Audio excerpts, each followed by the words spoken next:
You're listening to Fade to Black with your host, Jimmy Church, on the Dark Matter Radio Network. Don't run and hide. Don't be afraid. Don't turn away any longer. The truth will set you free. And now, your host, the captain of conspiracy, the prince of paranormal. This ain't your daddy's radio network show. This is Jimmy Church, Fade to Black.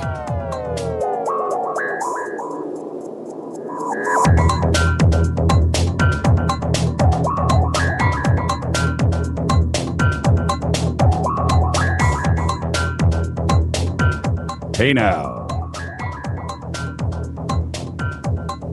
What is up?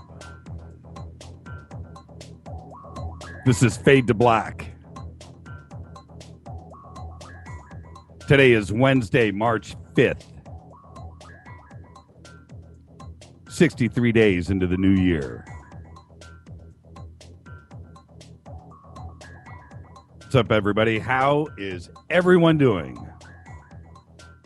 We are live from the JP Motorsports Studios right here in Burbank, California. For KJCR and the Dark Matter Radio Network, I am your host, Jimmy Church. What is going on? It's going to be a great show. Got Bob Schroeder. Got a little Jimmy Church action for the third segment. Nothing like stirring the pot. And that will be my intention in 2 hours.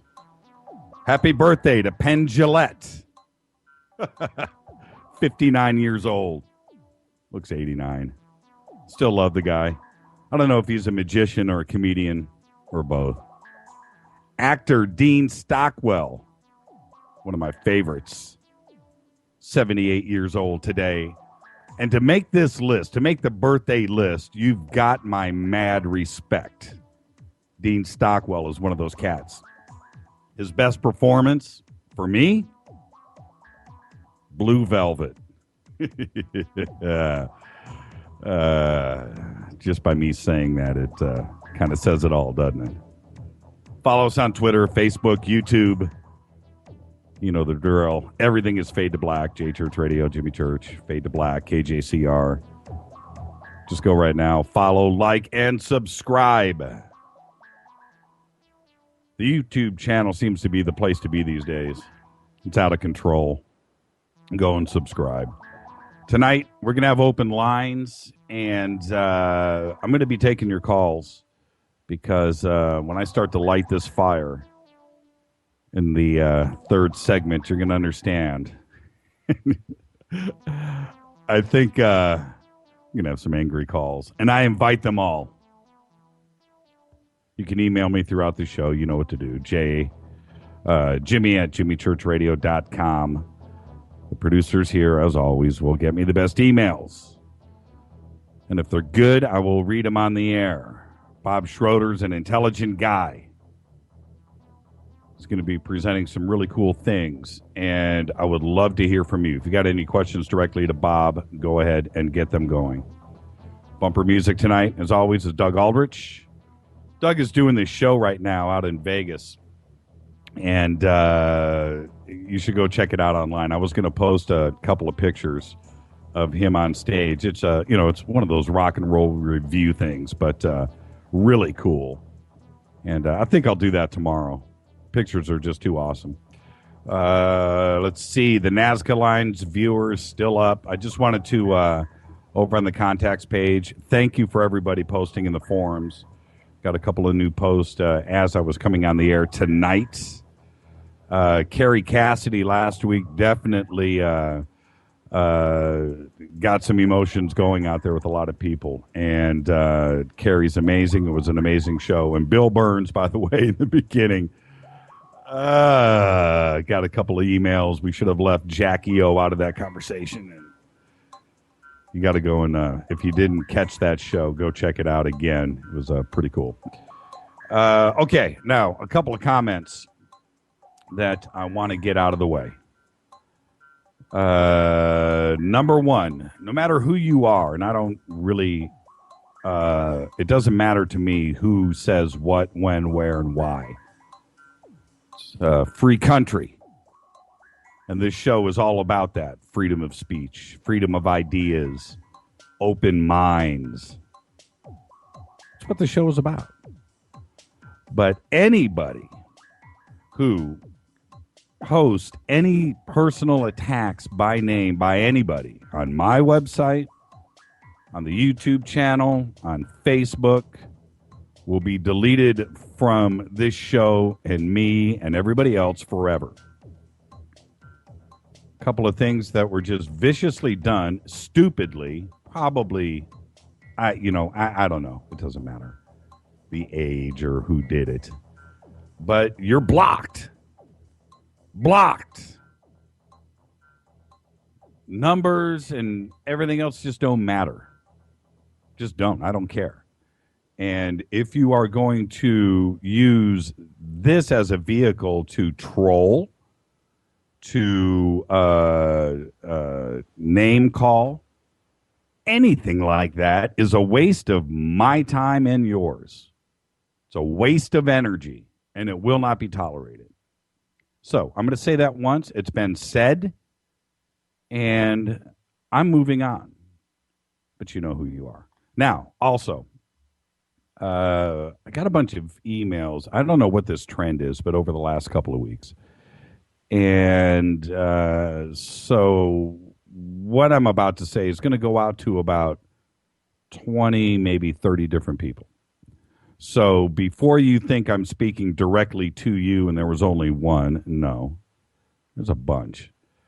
And it's this crazy trend that's going on right now.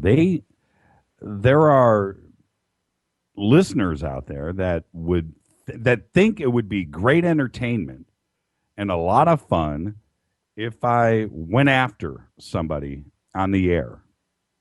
And I've had a bunch of different suggestions. Hey, man, get this guy on, man. Tear him up. No. If you make it to this show as a guest, you're somebody that I respect, and I want your intelligence shared with myself and in turn to you. And it is a great thing to be on this show. It is. Look at that guest list. The best of the best, the brightest, and I promised you that from the word go. I'm not going to bring somebody on this show for entertainment reasons, for no reason at all. It's about intelligence, entertainment, fun. You know, you never know who I might have on in the future. I've got some ideas, some actor friends of mine, directors or musicians that maybe we might not talk about the pyramids in Giza, time travel, UFOs, alien abduction, things that fascinate me.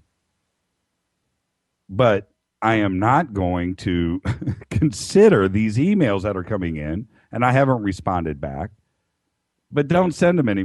That's not what this show is. I'm not in any way somebody else, whoever you're thinking of, that would tear somebody down for no reason. That's not what this show is about. It's about having fun, intelligence. I have a conversation with somebody, and it's great no matter where it goes and where it ends up or however it finishes.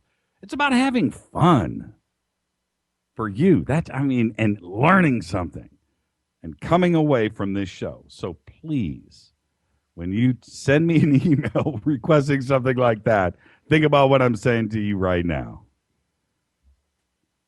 Show's about fun, man. All right. I'm going to take a quick break. When I come back, we will have Bob Schroeder. Bob Schroeder's new book is called Solving the UFO Enigma, How Modern Physics is Revealing the Technology of UFOs. And I'm here to tell you, this is a subject for me that I've covered in this show in the past. And tonight, I'm about to get schooled. Bob Schroeder. This is KJCR, Fade to Black. I'm your host, Jimmy Church, on the Dark Matter Radio Network. Stay with us. Don't touch that mouse. It is Wednesday. We're kicking off another great week of radio. Stay with us. I'll be back right after this.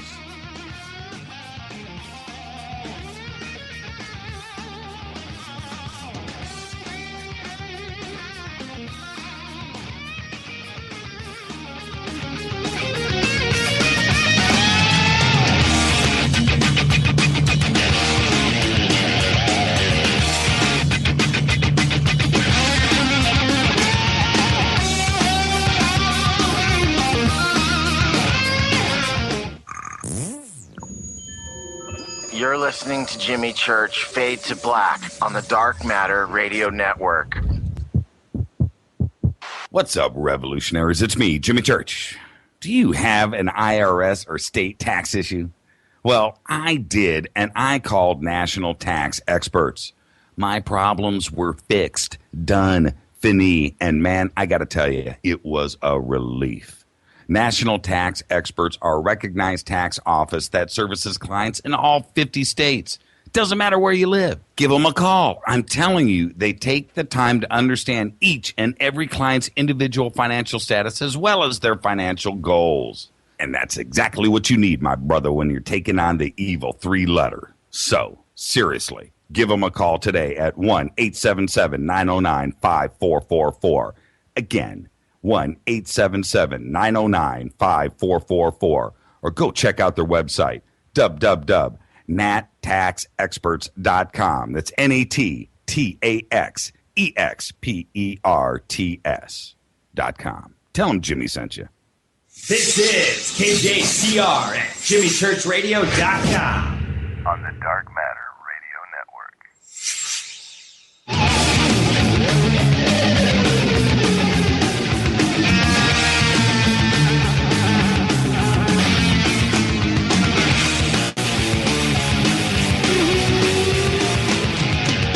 Oh, yeah. Welcome back. Fade to Black. Your host, Jimmy Church. CHURCH. Before I get to Bob Schroeder, and he's waiting backstage right now. A couple of weeks ago, I went on this whole Bitcoin rant. What is Bitcoin? What does it mean to you? What does it mean to the internet? What does it mean to the future? What does it mean to finance? And I got to tell you, this last 2 weeks has been a rough one for Bitcoin. And I hope you went out and did a little studying. Went out and checked out a little more on Bitcoin. It's pretty crazy. But Mt. Gox, that exchange, pulled up stakes. It was the biggest one. Apparently lost 850,000 Bitcoins. You heard me right. The value of the Bitcoin changes all the time, daily, hourly. But 850,000 Bitcoins is a lot of dosh. A lot, a pile of dosh. Today, the American Bitcoin exchange CEO was found dead in her Singapore home after a suspected suicide, 28 years old. Her name, Autumn Radke. And she worked with, the crazy thing is, she worked for Virgin, and I think she worked for Apple, or maybe Verizon, a bunch of technical companies, tech firms. She started American Bitcoin and went to Singapore. Things are good. Bitcoin is the future of everything, and things just went south. And not only for her, but in the financial industry, in the last 6 weeks, I want you to listen to this. There has been 8 other deaths. William Broeksmit, 58, Deutsche Bank, committed suicide. January 26th. Carl Slim, 51. Tata Motors out of India. Found in a Shangri-La hotel, January 27th. Gabriel McGee, 39-year-old J.P. Morgan employee, dead, January 27th. Mike Duker, 50-year-old chief economist, U.S. Bank, dead, January 31st. All of the, I'm going to keep going here. Richard Talley, 57-year-old, American Title Services, Centennial, Colorado, found dead. Shot himself with a nail gun. Tim Dickinson, UK-based communications director at Swiss Bank AG. Unexplained circumstances. Ryan Henry Cran, 37-year-old, JP Morgan, again, February 3rd. Suicide at his home in Connecticut. Lee Junji, 33-year-old banker in Hong Kong. JP Morgan headquarters. Leaped off the building. James Stewart, former National Bank of Commerce CEO, found dead in Scottsdale, February 19th. Cause of death to be determined still. Crazy. And I went through this today, and you start to compile these facts and looking into this. It's the economy out there is a little frazzled. Doesn't feel so bad on our end here, maybe in the United States. I don't know. But there you go. All right. I brought that up because of Bitcoin. And I've got some more stuff I'm going to cover in the future on Bitcoin. I've got a Bitcoin specialist that's going to be coming in. I'm talking to right now. What is it? It's my guess Bitcoin will be worth zero, which is actually what it's worth very shortly. Anyway, all right, let's move on. Let's get to Bob Schroeder. He's waiting. He's backstage right now. Bob Schroeder's new book, as I mentioned in the opening, is Solving the UFO Enigma, How Modern Physics is Revealing the Technology of UFOs. The book focuses on the evolution of modern physics and how recent theories are both pointing toward a potential explanation of UFO technology. Recently retired from Hewlett-Packard after 26 years in operations and product management, Schroeder has a BA in math from Rutgers University, an AS in aerospace engineering, and an MBA. He has given presentations at the Worcester Polytechnic Institute and the 2014 International UFO Congress. I would like to welcome to the program Bob Schroeder. Bob, are you with us? Yes, I am. Hi, Jimmy. Thank you for having me on the show. No, thank you. Thank you. This is a fascinating subject for all of us and for me. I have theorized a lot up and down, not only with guests, but myself, trying to figure out what is going on and how they are doing it. And your book's a great book. And so this conversation tonight, let's just sit down, let's just talk and see if you can teach me and everybody else exactly what's going on. Again, thank you. And you're in Massachusetts? Yes, I am. And I wish I was in California. It's everybody this time of year wishes they were in California. And Yeah. you know what's funny? When I came out to California, I came out here in late November, 1 month, 30 years ago. And I came out here because of the snow. I had scraped my car to go to work one too many times. Okay. And I was like, that's it. I'm done. I'm going to California. And I think the David Lee Roth video or something, California Girls, was on MTV in the morning or something, or Randy Newman, I Love L.A. You remember that video. And so I was like, that's it. I'm done. I'm going to L.A. And I flew out the next day. I literally packed and came out here. But I came out here in late November. And anybody that lives here in L.A. will tell you, November, it's not freezing cold, but it ain't 85 degrees either. You know, it's like 40. I get off the plane at LAX and I walk out, and I remember getting on the plane in Indianapolis. It was freezing out there.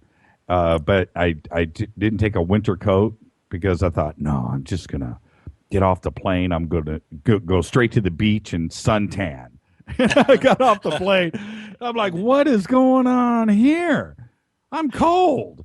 I had like a shirt on and I'm standing out at LAX and waiting, to get out of there. And I thought, I was duped, man. Oh, well. But Jimmy, I got to tell you that yesterday when we woke up, it was -5 degrees here. I'll take 60 or 70 any day of the week. Yeah, you take 32 right now, probably. Yeah. And Well, a couple of things really quick. We were talking before the show, so let's just clear the air on this now because I feel bad about it, but it wasn't my fault.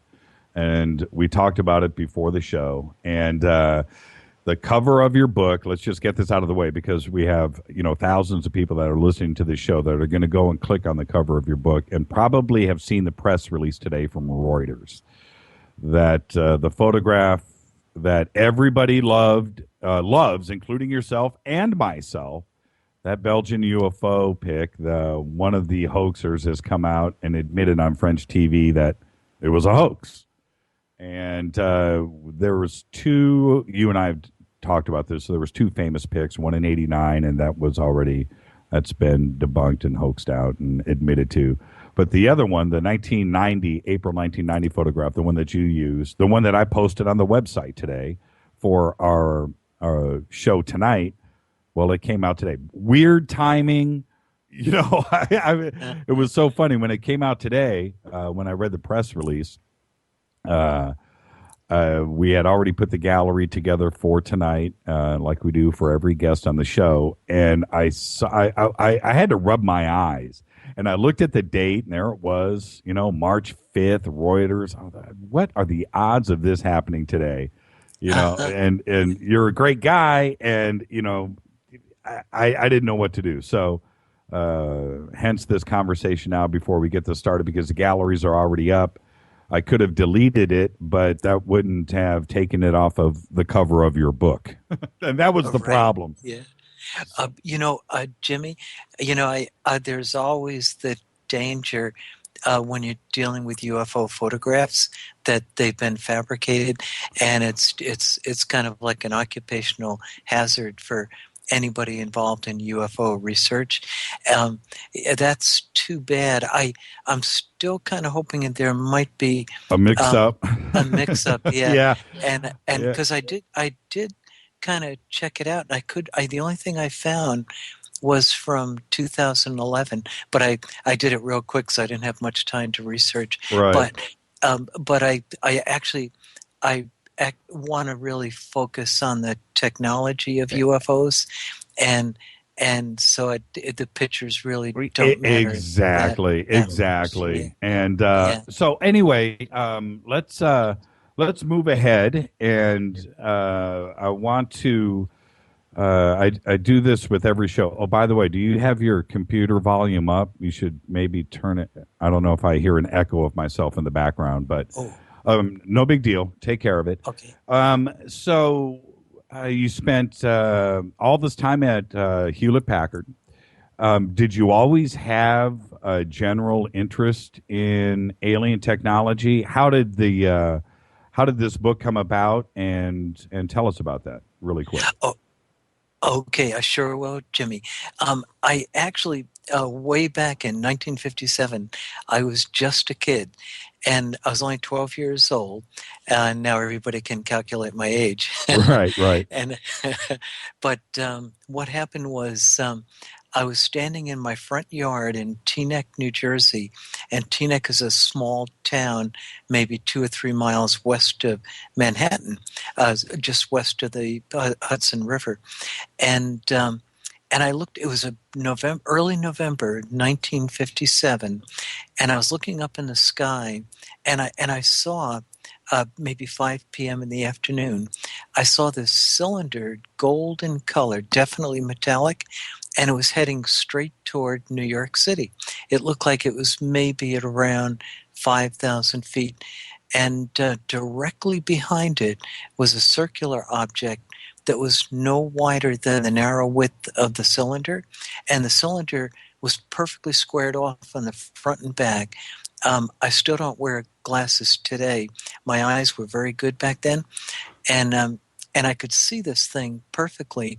And I tell you, it was the strangest thing I'd ever seen. There was no indication of wings whatsoever, and I realized this was very, very unusual. So I ran inside. I got my a couple of my brothers to come out to take a look at it, and they saw it too, just as it was disappearing over the trees heading toward New York. And at the time, of course, at 12 years of age, I was just amazed, but I had no idea what this thing could be.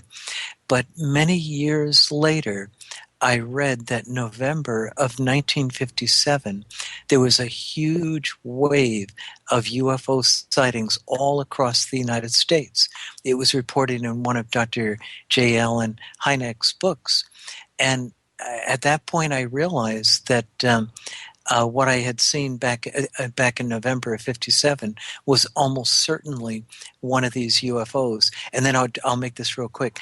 But one other thing that's very important is at that point I began reading about UFOs in the early '60s. And one of the things I discovered, Jimmy, was that there appeared to be these motherships or carrier UFOs. Mm-hmm. And everybody now is familiar with them, but at the time it was totally new to me. And I read about this guy in France who was walking his dog at like 2 a.m. in the morning, and he saw this gigantic metallic cylinder that he estimated might have been half a mile long or longer, and it was up in the sky maybe 5,000 or 6,000 feet. He could see it clearly in the dark sky, and the thing was kind of glowing. And as he watched it, he saw a flash of light on one end of the UFO, this object, and a disc-shaped object came out, swirled around the cylinder a couple times, and then shot off in one direction of the compass. A second one came out, a third one, typical disc-shaped flying saucers. Right. And one after another until 7 or 8 had popped out of this thing and gone to the different directions of the compass. And at that instant, I realized that the round object that I had seen behind the cylinder was almost certainly a disc-shaped UFO, but seen from below. Right. And at that point, Jimmy, I was hooked, and I've been interested in the UFO phenomenon since then. With his description, it sounds the way that you described it to me right now that these were very, very, very similar. But going back to your memory, because you were young, but do you think the cylinder mothership that you saw, I understand there was another craft behind it, but do you think it was the same size as immense as what he described in France?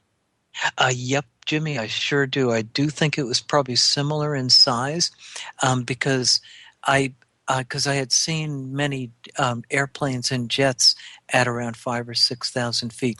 And again, I could be off, but I don't think so. So I knew that this thing was, I knew it was quite large. I just looking at it up there. So I'd probably guess it was similar in size, maybe half mile, could 3/4 of a mile, something like that. And since that time, like in the Alaska sighting, I think in 1986 or something like that, they spotted something that was the size of an aircraft carrier. Right, right. And so I think, in fact, they thought it was maybe 2 aircraft carriers. So I think that there's no limitation on the technology that the UFOs use. And as a matter of fact, as we get deeper into the discussion here, you'll see why I believe there is no reason why they can't make these things gigantic. They're not flying using aerodynamic principles. Right. They're using some physics that I believe we ourselves will develop in the not too distant future, hopefully sooner than later. It's probably already been done. To be honest, they're working on it right now, and that part, I don't doubt that we have.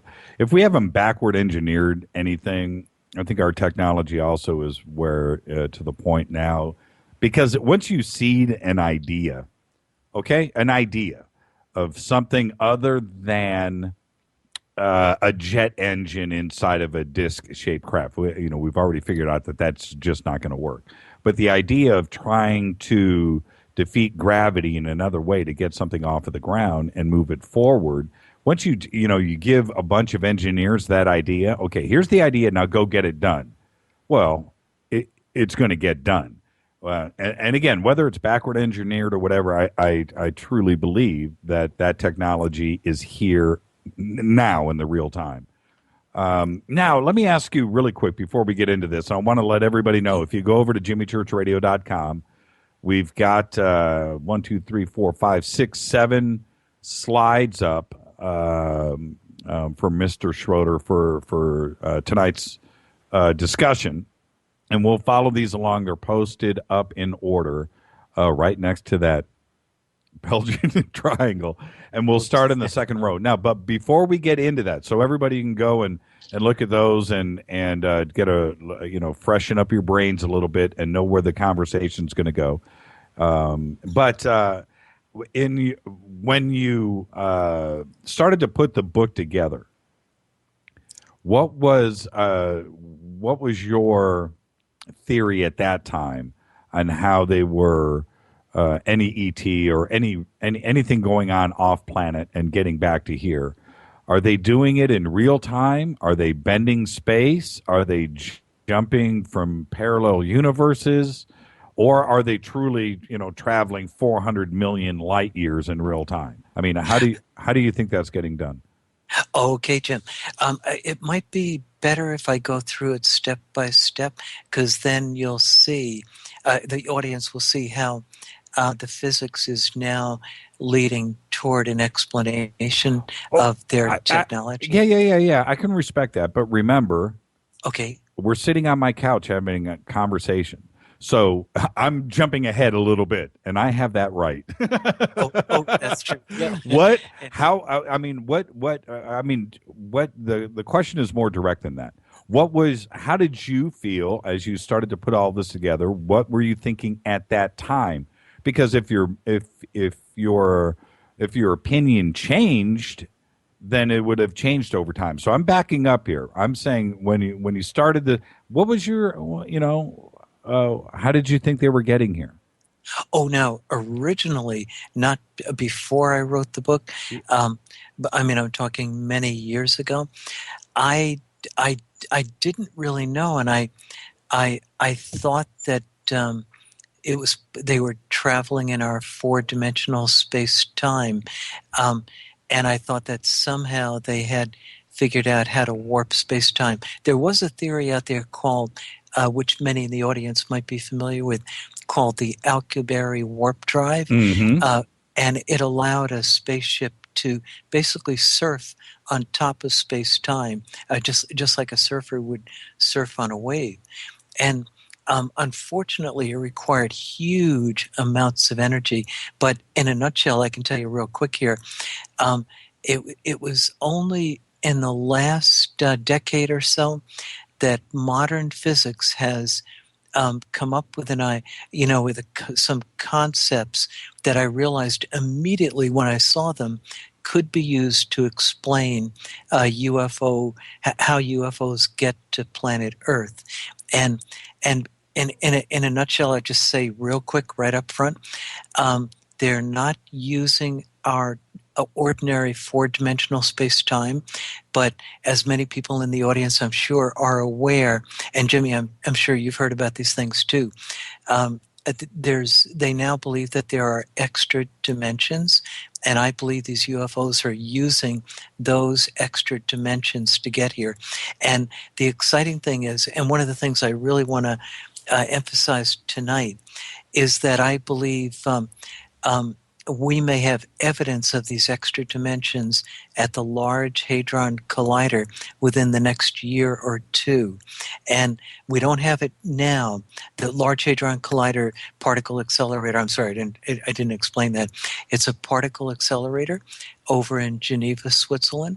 And what they're doing is they're smashing subatomic particles together at near the speed of light. And what they're essentially looking for is they're looking for new particles, but they're also looking for evidence of the extra dimensions, because an awful lot of the theories that have been developed in the last 2 decades involve extra dimensions. And so if they find those extra dimensions, I can't quite guarantee, but I almost guarantee that we will be on the trail of understanding UFO technology. With I'm talking to my producers right now at the same time. Mm-hmm. With are you specifically talking about string theory and those 11 dimensions? Exactly. Okay. Yep, exactly. Okay. And string theory, Jimmy, evolved into something called M theory or membrane theory. Some people call it the mother of all theories. Right. And yep, that's right. Yep, exactly. Well, I think the more that I read and the more that I talk, I mean, I think string theory it's getting more and more solid, and the 11 dimensions, I think it's getting more accepted. And I do agree with you. We're almost there. If we get there, things are going to change. Oh, yes. Yeah, very, very, very, very quickly. Now, there's one I wanted to touch upon this and get your feedback on this. This is the problem that I have now that I have thought about, warp drives and speed of light, and not only that, but Star Trek or Spaceballs for those fans out there who know exactly what I'm talking about. Ludicrous speed, going beyond the speed of light or traveling, across vast distances at that speed. If you came in contact, your ship, with anything, a pea-sized meteorite at that speed, and you're talking about a very catastrophic final ending. And so I just don't think that you're going to travel for, 300, 400, 500, 1,000 light years across space at the speed of light and not come in contact with something else, let alone maybe even another planet, So I have to think it's some type of parallel folding of wormhole-ish type of answer where, you're bouncing across things in maybe minutes instead of light years, and that's where I'm at, and that's where I think things are headed. Jimmy, I think you're exactly right. And years ago, when I was looking at the idea of UFO propulsion and how they get here, I was worried about that too. If they were going in our universe that we understand, the 4-dimensional universe, they would definitely face the problem of collisions. Even with tiny subatomic particles, they alone would do tremendous damage to the craft. But one of the things that we'll discuss here in just a bit, I do know, though, that these craft are able to travel in our atmosphere at phenomenal speeds in the lower atmosphere. They've been clocked at 12,000 miles an hour. Right. So one of the questions is, how do they avoid collisions with air molecules? And I will definitely get into that. Okay. And so it's very, very interesting, and it actually hinges on the new physics being correct. And that's why I'm very excited about the experiments at the Large Hadron Collider, because they will confirm or disprove whether or not these current theories are on the right track. But oddly enough, the very existence of the UFO phenomenon makes me believe that they are our scientists are on the right track, simply because we've seen these craft, monitor them on radar at over 12,000 miles an hour in the atmosphere. So I'll show you in a bit here how the physics will allow that. Okay, well let's get hard and heavy. Let's just go to it. The Okay. first slide for everybody, JimmyChurchRadio.com. Just scroll down. You'll see Bob Schroeder, UFO Propulsion, the gallery. It's right there on the homepage. You don't have to navigate anywhere. Just scroll down to the bottom. And so we'll start. It's in the top row. This is slide number 1, UFO evidence. Yes. Can I jump right into it, Jim? Yes, absolutely. Okay. I'll be sure to interrupt. So you just go. No problem. No problem. But what makes UFOs is their very unusual characteristics. If they behaved pretty much like our balloons or airplanes, we wouldn't even notice them. However, one of the key things about UFO characteristics that makes them unusual is their incredible acceleration. And just to give you an idea here, Earth fighter jet pilots who can accelerate faster than any other craft that we have, the best that they can do is about 9 or 10 Gs, 9 or 10 times the force of gravity at the Earth's surface, and even then they have to wear G suits to protect themselves. And despite that, occasionally they'll even go unconscious. And but yet they've clocked these UFOs accelerating at 50 to 100 Gs, which is vastly beyond our ability. And so that's one of the characteristics of UFOs that makes them unidentified. Well, so let me stop you there. Okay. That is those kind of Gs are during acceleration, and deceleration are during a turn. But once you achieve cruising speed, no matter what that speed is, there is no G forces, correct? That's true. Yep. Unless they make a sudden turn. Right. That's okay. Okay. All right. Because, and I'm trying to think about experiences and very fast moving vehicles or taking off here at Burbank Airport where they hit the gas full throttle out of the gate. And if you've ever flown out of Burbank, because the runway is about 50 feet long. So when you land or when you take off at Burbank, it's either full brakes or full throttle, So when you land, and I'm not kidding, I can't tell you how many jets have run off the end of the runway at Burbank. It's too short. So they're slamming on the brakes, and you feel that, right? You feel that. And then and when you're taking off, it is just during acceleration, but then, you're at cruising speed doing 400, 500, 600 miles an hour, or however fast the jet is traveling. You don't feel those G forces. So 50 Gs that you're referring to would be accelerating or decelerating or during a turn. That's exactly right, Jimmy. It's at the initial acceleration to get up to your cruising speed. But that's critical, like for fighter pilots, when they have to, an interceptor, when they want to, check out an enemy fighter coming in or something, they want to get up to altitude fast. And it's during that stage of the as they're trying to get up to this higher speed, that acceleration, that's the limit of our ability is around 9 or 10 Gs. But these UFOs, it's stunning, their capability. And so somehow they're overcoming the force of inertia. And inertia, by the way, is something that is really not understood. We don't know the origin of inertia. In general relativity, Einstein made a postulate that equated gravitational mass to inertial mass. Mm-hmm. And a postulate is just an assumption. And it appears to be true because every experiment we've ever done indicates that gravitational mass equals inertial mass. I don't necessarily want to get it deep into that because that'll distract from the general thing here. But I wanted to mention it just to point out that inertia in the slide, for those who are looking at it, That's the reason I use the word inertia. I say in the first line there, inertia defying rapid accelerations. It's very, very important, and we'll see how they do it in just a bit here.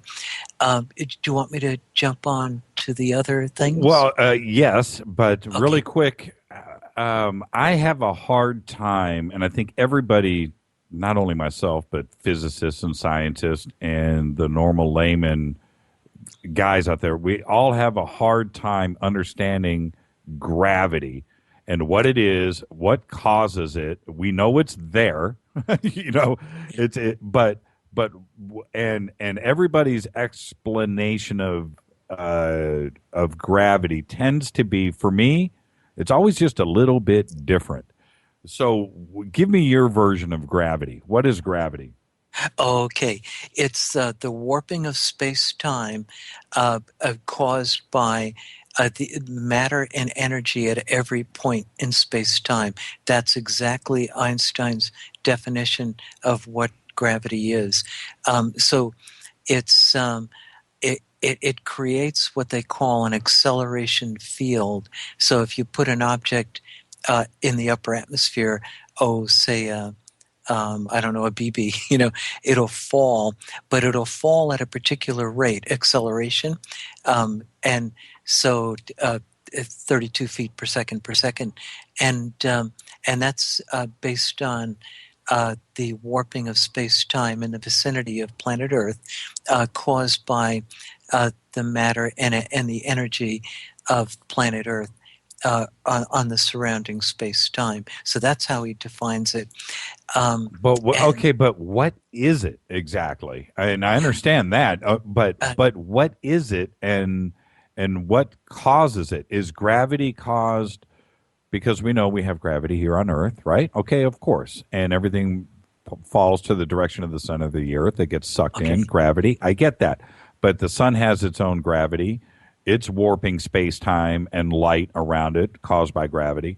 So what is it exactly? I mean, that's the point. Okay, that's that's excellent, because Einstein defined how gravity works in terms of the warping of space-time. However, quantum theory, which is the other great theory in the early 20th century, says that gravity is caused by exchange forces or exchange particles called gravitons, so that if there's an airplane up there in the sky, it's emitting and absorbing gravitons. These are the exchange particle, and the Earth below it is emitting and absorbing gravitons as well. So what's happening between the Earth and the plane is this constant exchange, according to quantum theory, between the plane and the planet Earth, and each of them are absorbing and emitting gravitons, and that is supposed to be the reason why the plane feels the force of gravity, and it's also why this exchange of gravitons is also responsible for the warping of space-time. So the exchange of gravitons can bend light. Yes, absolutely. Huh. Yep. That's what the quantum theory is basically suggesting, that's what's happening. And by the way, this is not the exchange particles don't exist just for gravity, but there are three other fundamental forces in nature: electromagnetism, and there the exchange particle is the photon, and that carries the electromagnetic force, and then the weak nuclear force and the strong nuclear force. The strong nuclear force has particles called gluons, which, by the way, we've seen in particle accelerators. And gluon comes from the word glue, and it glues the subatomic particles. It holds the nucleons in the nucleus of an atom together. It's an extremely powerful force. It's only short range, but there are exchange particles that cause that force to be exhibited in the nucleus. And then the weak nuclear force also uses exchange particles, and it's responsible for radioactive decay. So like uranium 238 decays, it's a result of the weak nuclear force. So and then of course electromagnetism, when you have the proton in the nucleus of a hydrogen atom and you have an electron orbiting around it, they're exchanging photons back and forth. And the photon is carrying electric charge, plus and minus electric charge, and it keeps the electron in orbit around the positively charged proton in the nucleus.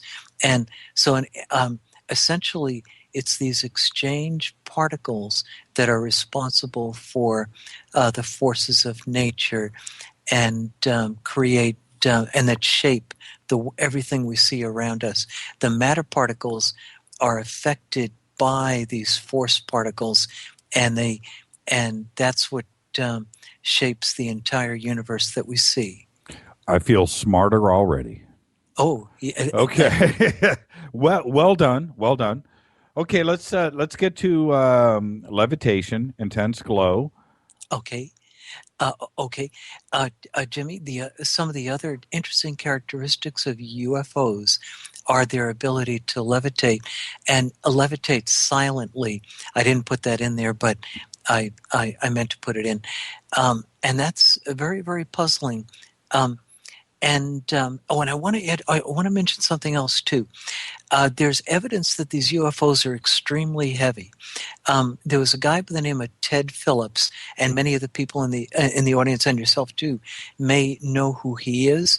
He was an investigator for MUFON, Mutual UFO Network, and Jim, Ted Phillips did a study where UFOs had landed in the desert or on railroad ties and stuff, and he discovered that the typical UFO, 20, 30, 40 feet in diameter, weighed 30, 40, 50 tons. Some of these weren't all that big, but yet they were extremely heavy.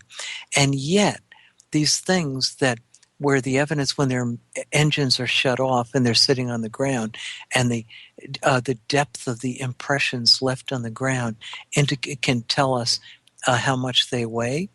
It incredibly, they seem to be able to levitate with ease. They just sit up there, and these things weigh 30, 40 tons.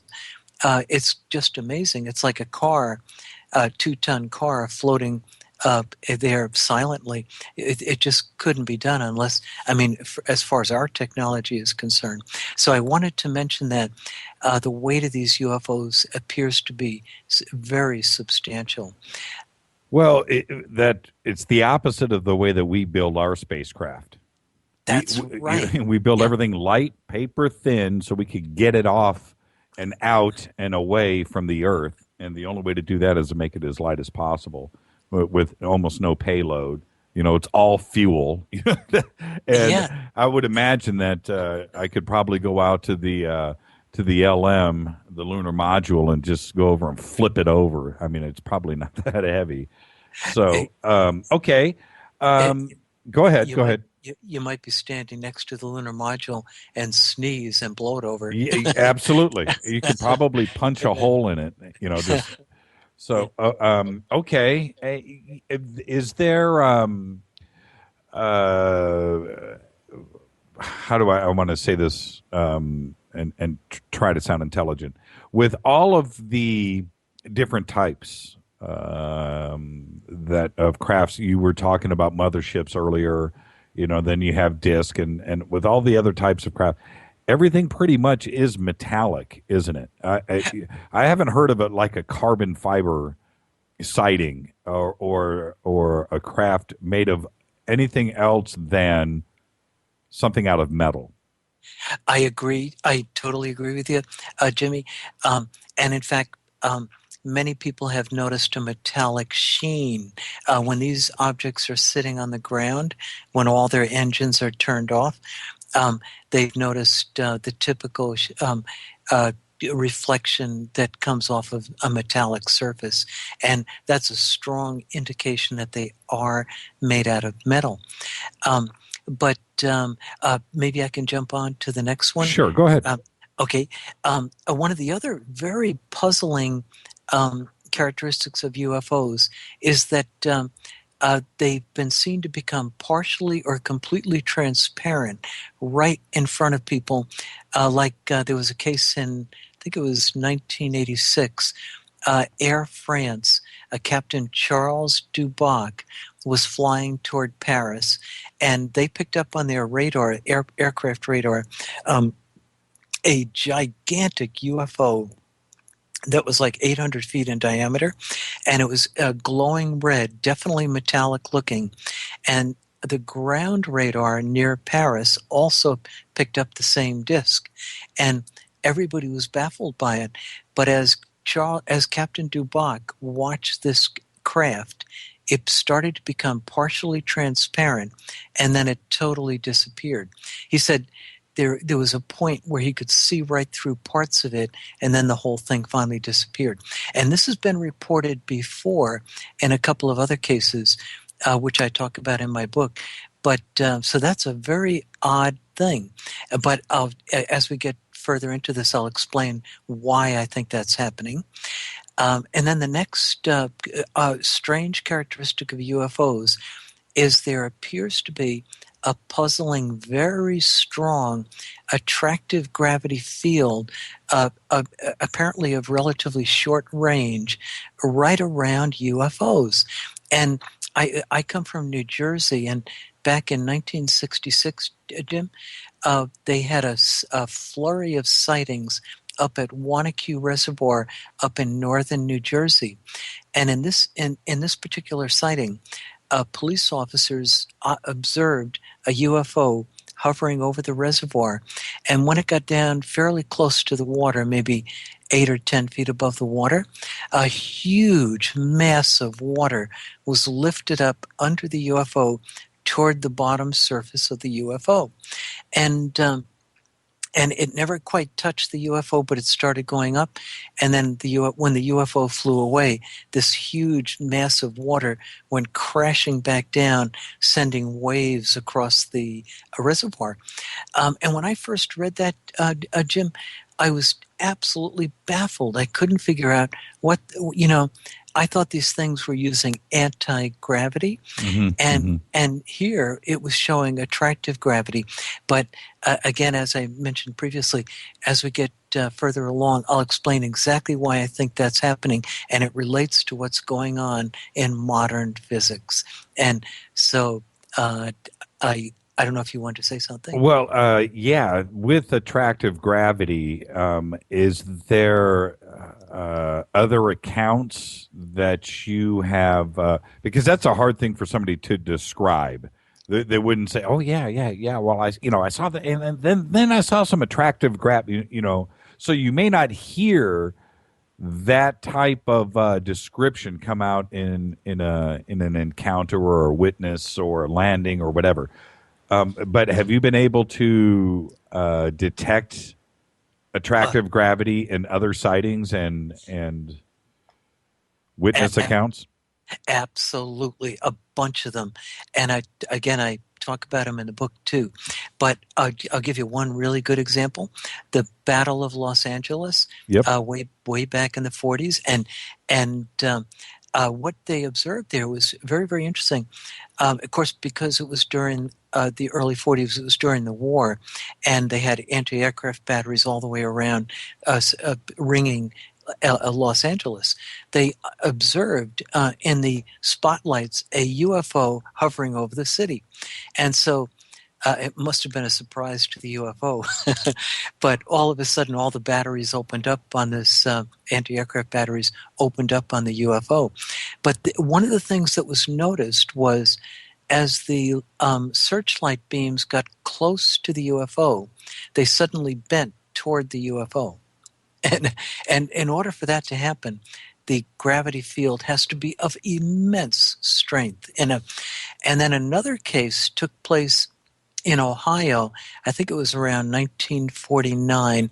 I don't have the exact details off the top of my head, but it was a church celebration, and they had hired a guy ROTC candidate, Reserve Officer Training Corps, from this was up in Ohio, and the officer candidate was from a nearby college, and he was operating a very powerful searchlight because they were having like an event at this church, and the minister at the church wanted to attract the attention of the local community. So they had this really incredibly powerful searchlight. And a UFO, just purely by a chance, came close to the beam of light. And again, the top portion of the beam of light bent 27 degrees. It was actually photographed. And they could definitely see the bending of the beam of light. And then this larger UFO, smaller UFOs came out of it, and as some of them came close to the searchlight beam would bend momentarily toward them as they zip by. So clearly these things have a very, very powerful attractive gravity field. And there have been numerous other instances where, like one case, they had a perforated steel plate temporary aircraft runway, and a UFO dipped down low and flew over the runway and then zoomed back up. But as it was flying close to the runway, this steel plate was being lifted up toward the bottom of the UFO. So there's what incident was that? I don't remember the exact details, but I've read so many UFO reports, Jim, that I remember these individual ones, because the reason I remember them is because they absolutely puzzled me. Because as I mentioned before, I thought these things were using anti-gravity, and incredibly, they seem to have a very short range, very powerful, attractive gravity field near the UFO, and that totally baffled me. But now I think I understand why that's the case, and it becomes very, very useful, as you'll see a bit later on. Okay, are you familiar with Bob Lazar's theories on this? Bob Lazar and his element something or other. Yeah, element 115. Well, 115. A lot of what you're describing sounds very not identical, but also similar to his explanation of gravity and how the craft would fall forward. The gravity was being opened up in front of it, so it was like tumbling forward. Not tumbling, but moving forward as the gravity was opened up in front of it. So it's kind of like a similar description, also with the attractive gravity going at the same time. Very similar. At least it's hitting me the same way. Okay, let's move on. So on the next slide, which I think is where we're at. Oh, Jim, before we move on, could I just mention one more thing? The other is it's kind of important later on. The UFOs seem to have consistent shapes. They're typically spheres, discs, cylinders, and even the delta-shaped UFOs usually have very bright in the corners. You'll see bright circular lights in the corners, and that's been noticed many times. But that's worth mentioning. There seems to be something to the circular aspect of at least a portion of UFO. And what would that be?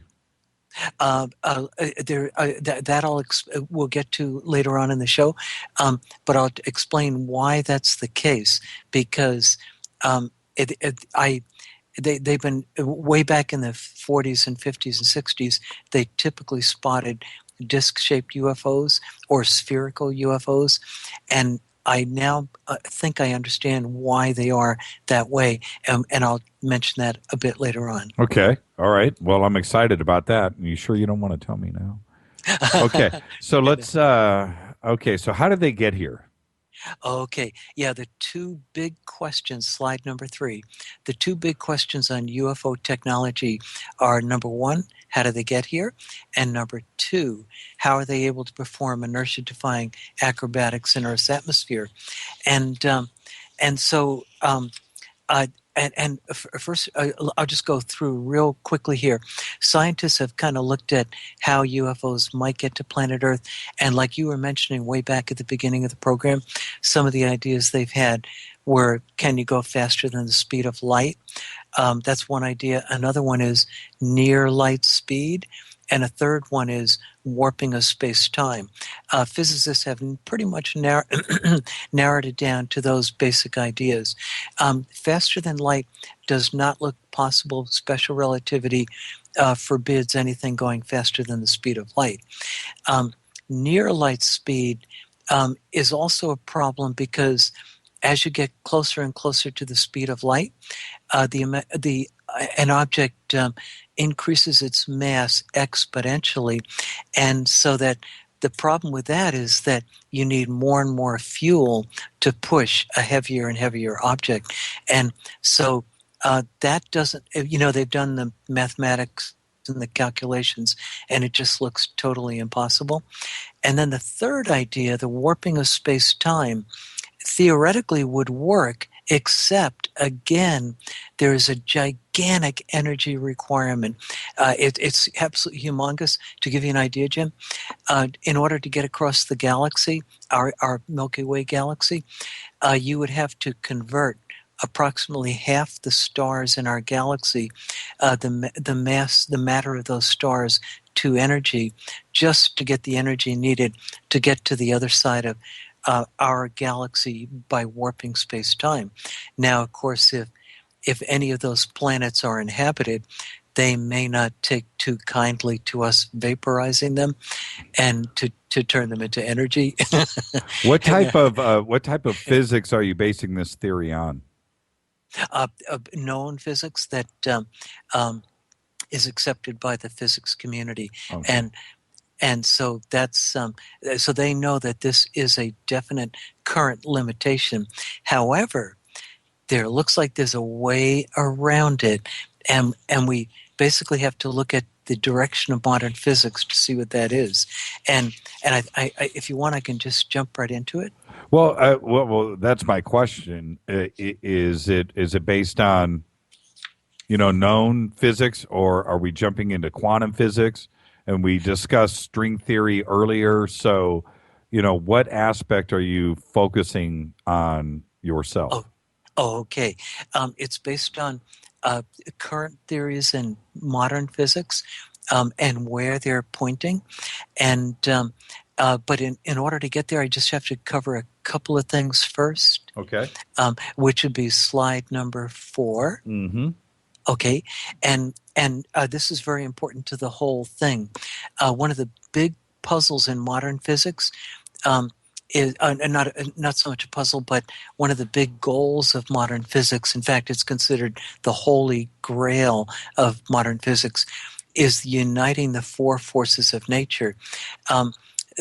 As I mentioned earlier, the four fundamental forces are electromagnetism, the weak nuclear force that causes radioactivity, the strong nuclear force that holds the nucleus of atoms together, and gravity. And they believe at the very beginning of the universe, all these forces, Jim, were united 15 billion years ago at the time of the Big Bang. It's believed that all four fundamental forces were united in a single super force, and they've been trying to figure out. They've been working on theories to unite these four fundamental forces literally for the last 60, 70 years. And if we can jump to the next slide, number 5, I think. Unification theories? Yes, yep, that's it. And there are a number of unification theories out there. They've made some real good progress in uniting the forces of nature. They know, for example, that the electric force and the magnetic force, which were once thought to be separate forces, are actually two aspects of a single force called electromagnetism, and that's explained in Maxwell's laws, James Clerk Maxwell. Mm-hmm. And then, very exciting, they've actually united the electromagnetic force and the weak nuclear force in something called the electroweak theory. And they've actually seen this electroweak force in particle accelerators, and that tells us, it tells the physics community that they're on the right trail in trying to reunite these forces of nature. If they didn't make any progress on it, they definitely wouldn't be doing the right thing. But they're actually making progress, and that says they're doing the correct thing. And then a third thing they're working on is the strong nuclear force combined with the electroweak in something called the grand unified theory. They don't have proof of it yet, but they suspect that within the next few years they may have evidence that the grand unified theory is correct. So there's only one force that they have not been able to include in these historical attempts at force unification, and it's gravity. And the question is, why not? And if we go, Jim, to the next slide. Okay, but we bypassed my question. I'm going to go back to slide number 3. Okay. Or slide number 2. How do they get here? Oh, well, we went right. You blew past, and not only that, the inertia defying acrobatics section. That is a big question. Yep, you're absolutely. And we talked about that earlier. And I don't know if you were leading up to it or you went past this, but do they have an gravity, anti-inertia box?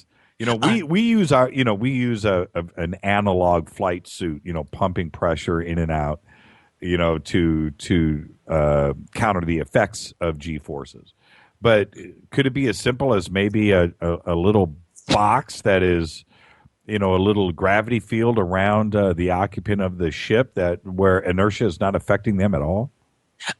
Your earlier comment that I was leading up to it, that's what I'm doing. I'm actually building the framework for it to show you how they're doing it. Okay, you're going to present a case for me then. I got you. Okay. Okay. All right. And it's very exciting, Jim.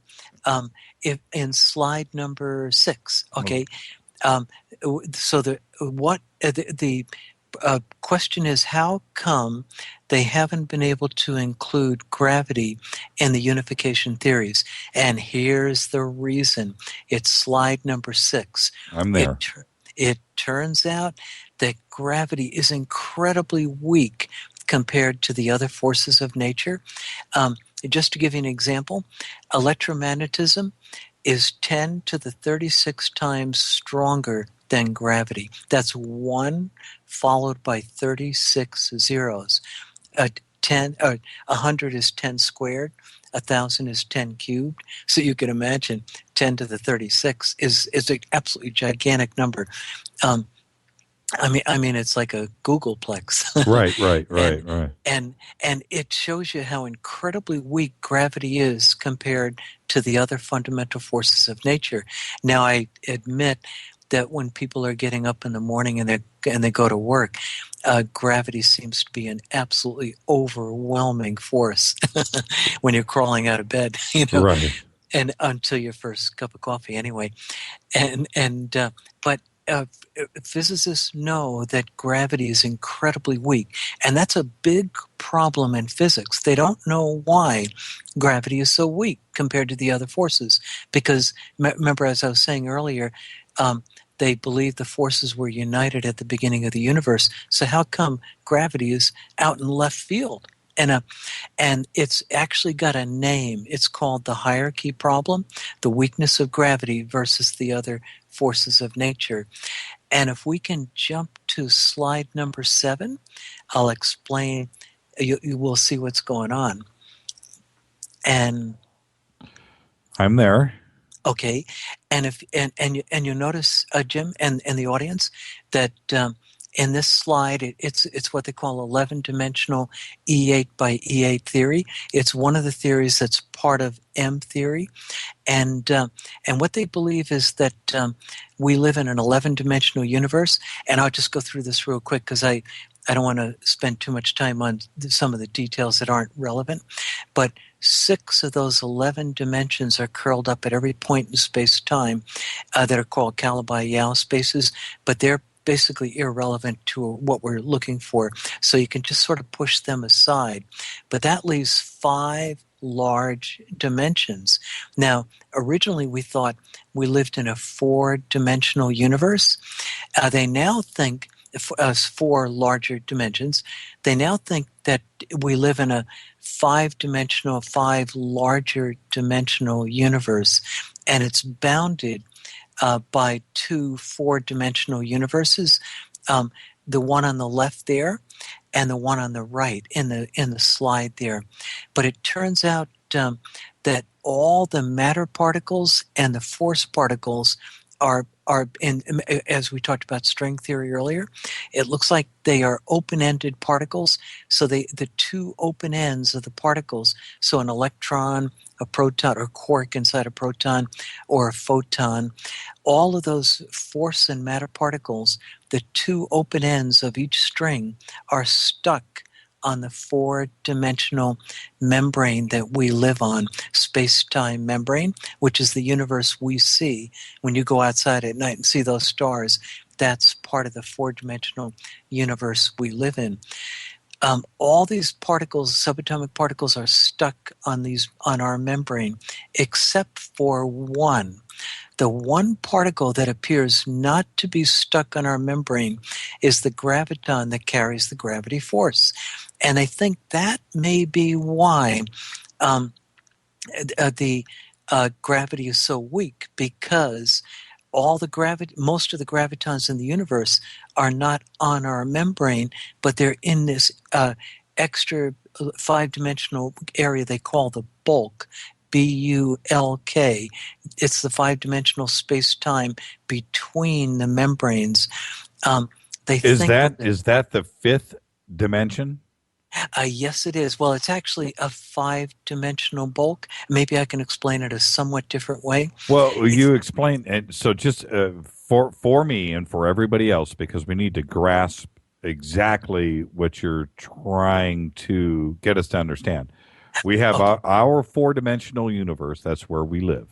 Okay. Okay. What is that 5th dimension called? And in that 5 dimensions. Okay. So we're over here on the left where we live, 4 dimensions. I get that. What's the 5th dimension? They call it a new linear dimension, Jim, and but I want to emphasize. I want to do an analogy that everybody will be able to see. Mm-hmm.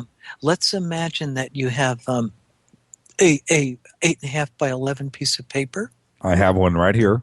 Okay, and it's floating in the air right in front of you. It's floating right now. Okay. Gotcha. Okay, and that 8.5 by 11 piece of paper is 2-dimensional. It has length and width. But the air around it is 3-dimensional, 3 space dimensions. Okay, we'll skip time for now. So that piece of paper, imagine living on that 8.5 by 11 piece of paper are flatworms. They're just stuck to the piece of paper, and they're crawling around. But the photons that they need to see with cannot escape that piece of paper. So they can see another flatworm, or they can see some other flat object on the 8.5 by 11 piece of paper. Somebody could put a sticker on there or something. But that's all they can see. However, us humans are floating in the 3 dimensions, and we're looking at the flatworms. We can see them, but they can't see us. They're stuck on that 8.5 by 11 piece of paper. That is their universe, and it's identical to us. We're stuck on that 4-dimensional space-time membrane, and there's a larger 5-dimensional space-time surrounding us at every point in space-time. It's literally all around us, but the photons that we need to see into that 5-dimensional area, they cannot leave our 4-dimensional space-time, and therefore we can't see that 5-dimensional area. The only particle that can get in there is the graviton, and and your people are probably beginning to see what's going on here. If you look back at what we were talking about earlier, that these UFOs have a strong short range gravity field around them, well, that's interesting because it's only the graviton that can get into that 5-dimensional bulk. Got you. And I got you. see what's going on here? Yep. And this is where it gets exciting. Well, it turned out that the early theories that tried to explain the weakness of gravity were using a flat space-time between the membranes, and it didn't work. They couldn't get enough gravitons into that bulk. However, a Harvard physicist and a Johns Hopkins University physicist back at around 2000 came up with a theory called warp geometry, and they proposed, Jim, that space between the membranes was severely warped, where the force of gravity increased by 10 to the 16 power. So in other words, it got exponentially greater the deeper you got into the bulk, into that 5-dimensional space-time. And the second, here it is, and I hope everybody in the audience is listening carefully. Here's how UFOs are getting to planet Earth. The second I saw that theory, I realized that general relativity says space-time shrinks in a strong gravity field. And this is an incredibly strong gravity field. It's 10 to the 16 times stronger than the one we experience here on planet Earth or in our universe. And so that meant that space-time could shrink at the deeper you got into the bulk. So the thought occurred to me, Jim, that somehow these UFOs are pulling themselves off of our space-time, which they call the weak membrane, weak meaning gravity is weak on our membrane, and they somehow pull these craft off our space-time membrane. They get into the bulk, and the deeper they get into the bulk, the shorter the distance becomes between stars. And now I'm going to give an exact example. Alpha Centauri, as I'm sure yourself and everybody else are familiar with, is the closest star system to us. However, it's still 4.3 light years from us. It would take thousands of years with our rockets to get there, multi-generations on the rockets and that sort of thing. And it's equivalent to 25 trillion miles. But if you only go into the bulk, if you can get into that 5-dimensional bulk where space-time is severely warped, you only have to go in to where space-time is only 1/10,000th of its maximum, where the gravity is only 1/10,000th of its maximum strength in the bulk. And if you get in that distance, the distance from Earth to Alpha Centauri shrinks from 25 trillion miles to just 25 miles. What is I was going to, this is the thing, Bob, I'm serious. I was going to say 100 miles in a facetious manner.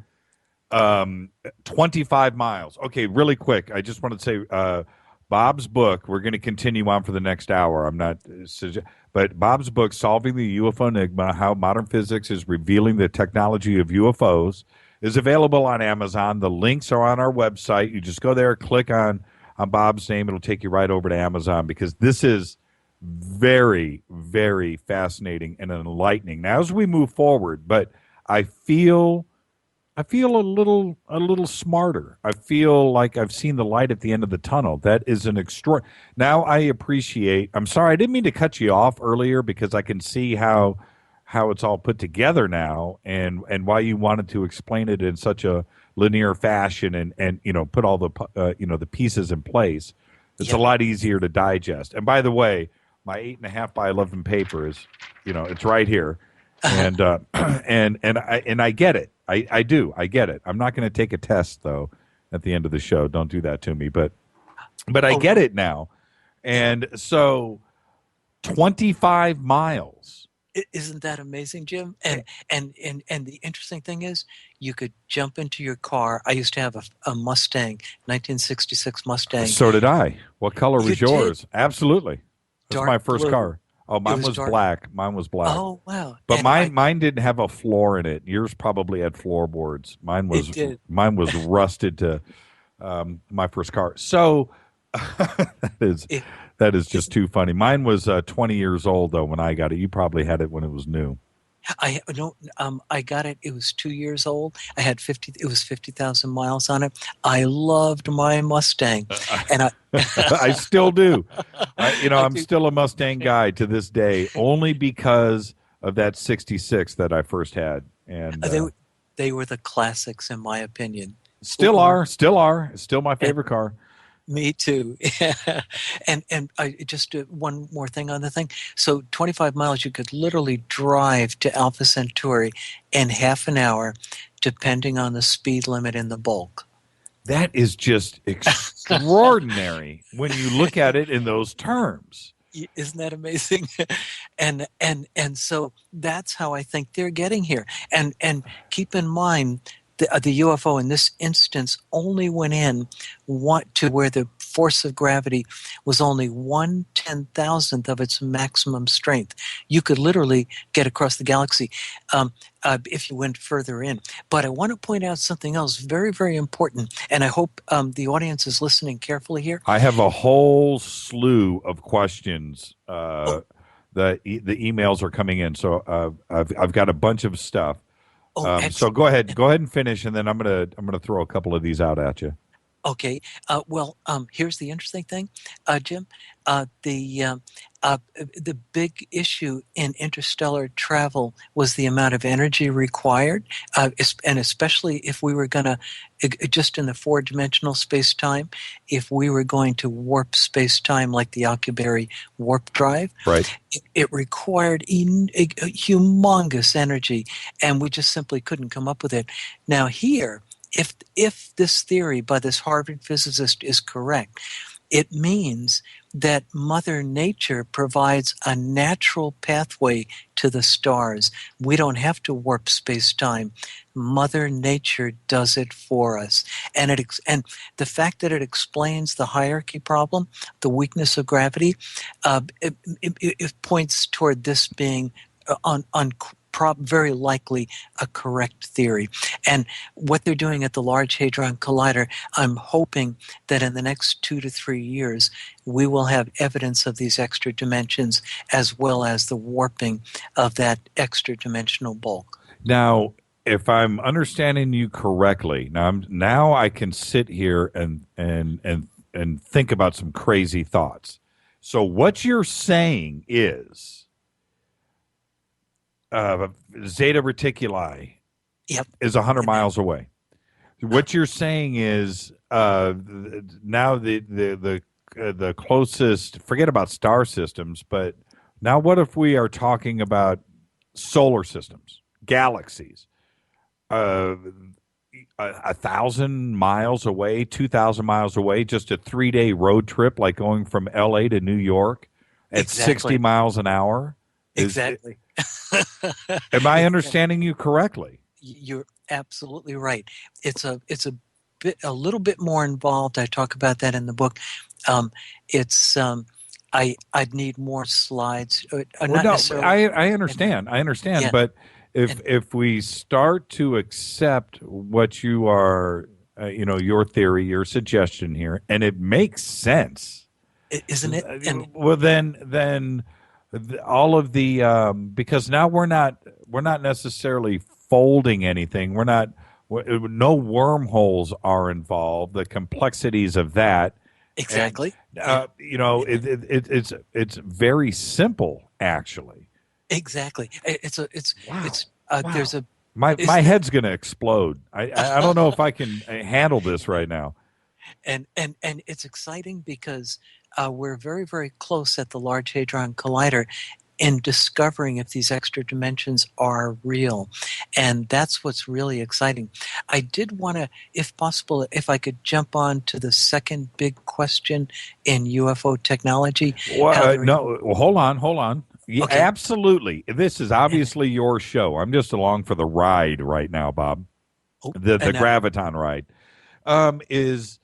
have anybody, any of the big name physicists, or has anybody else approached you from another university, or and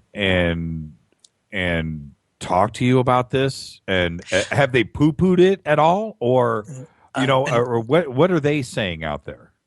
Oh, I've talked to some physicists privately. I cannot reveal their names. Sure. They don't want to be publicly, connected to the UFO phenomenon.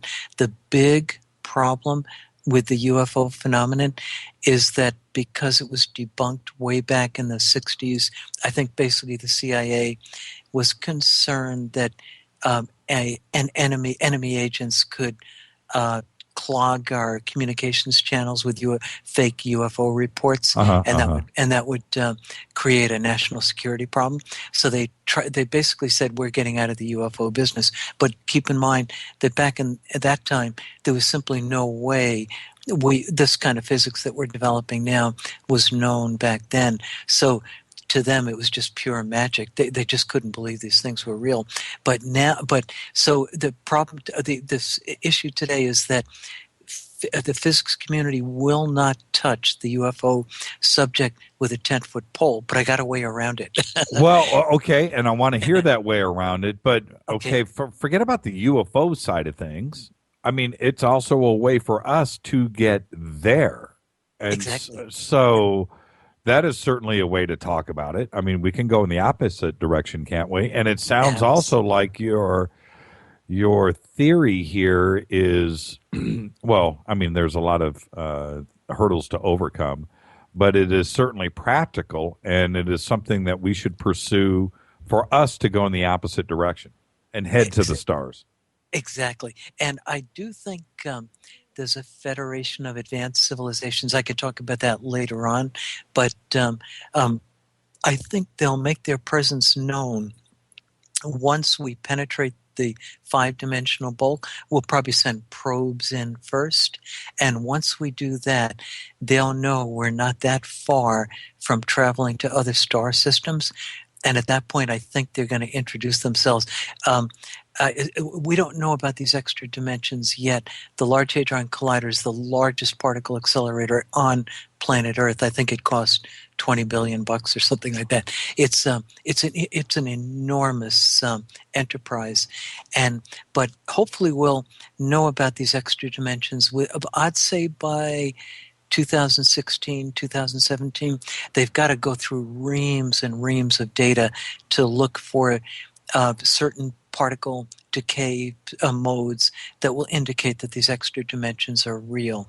But of course, once we discover them, the sky's the limit, or should I say the stars are the limit. Absolutely. Here's a question right here. This comes in from Daniel.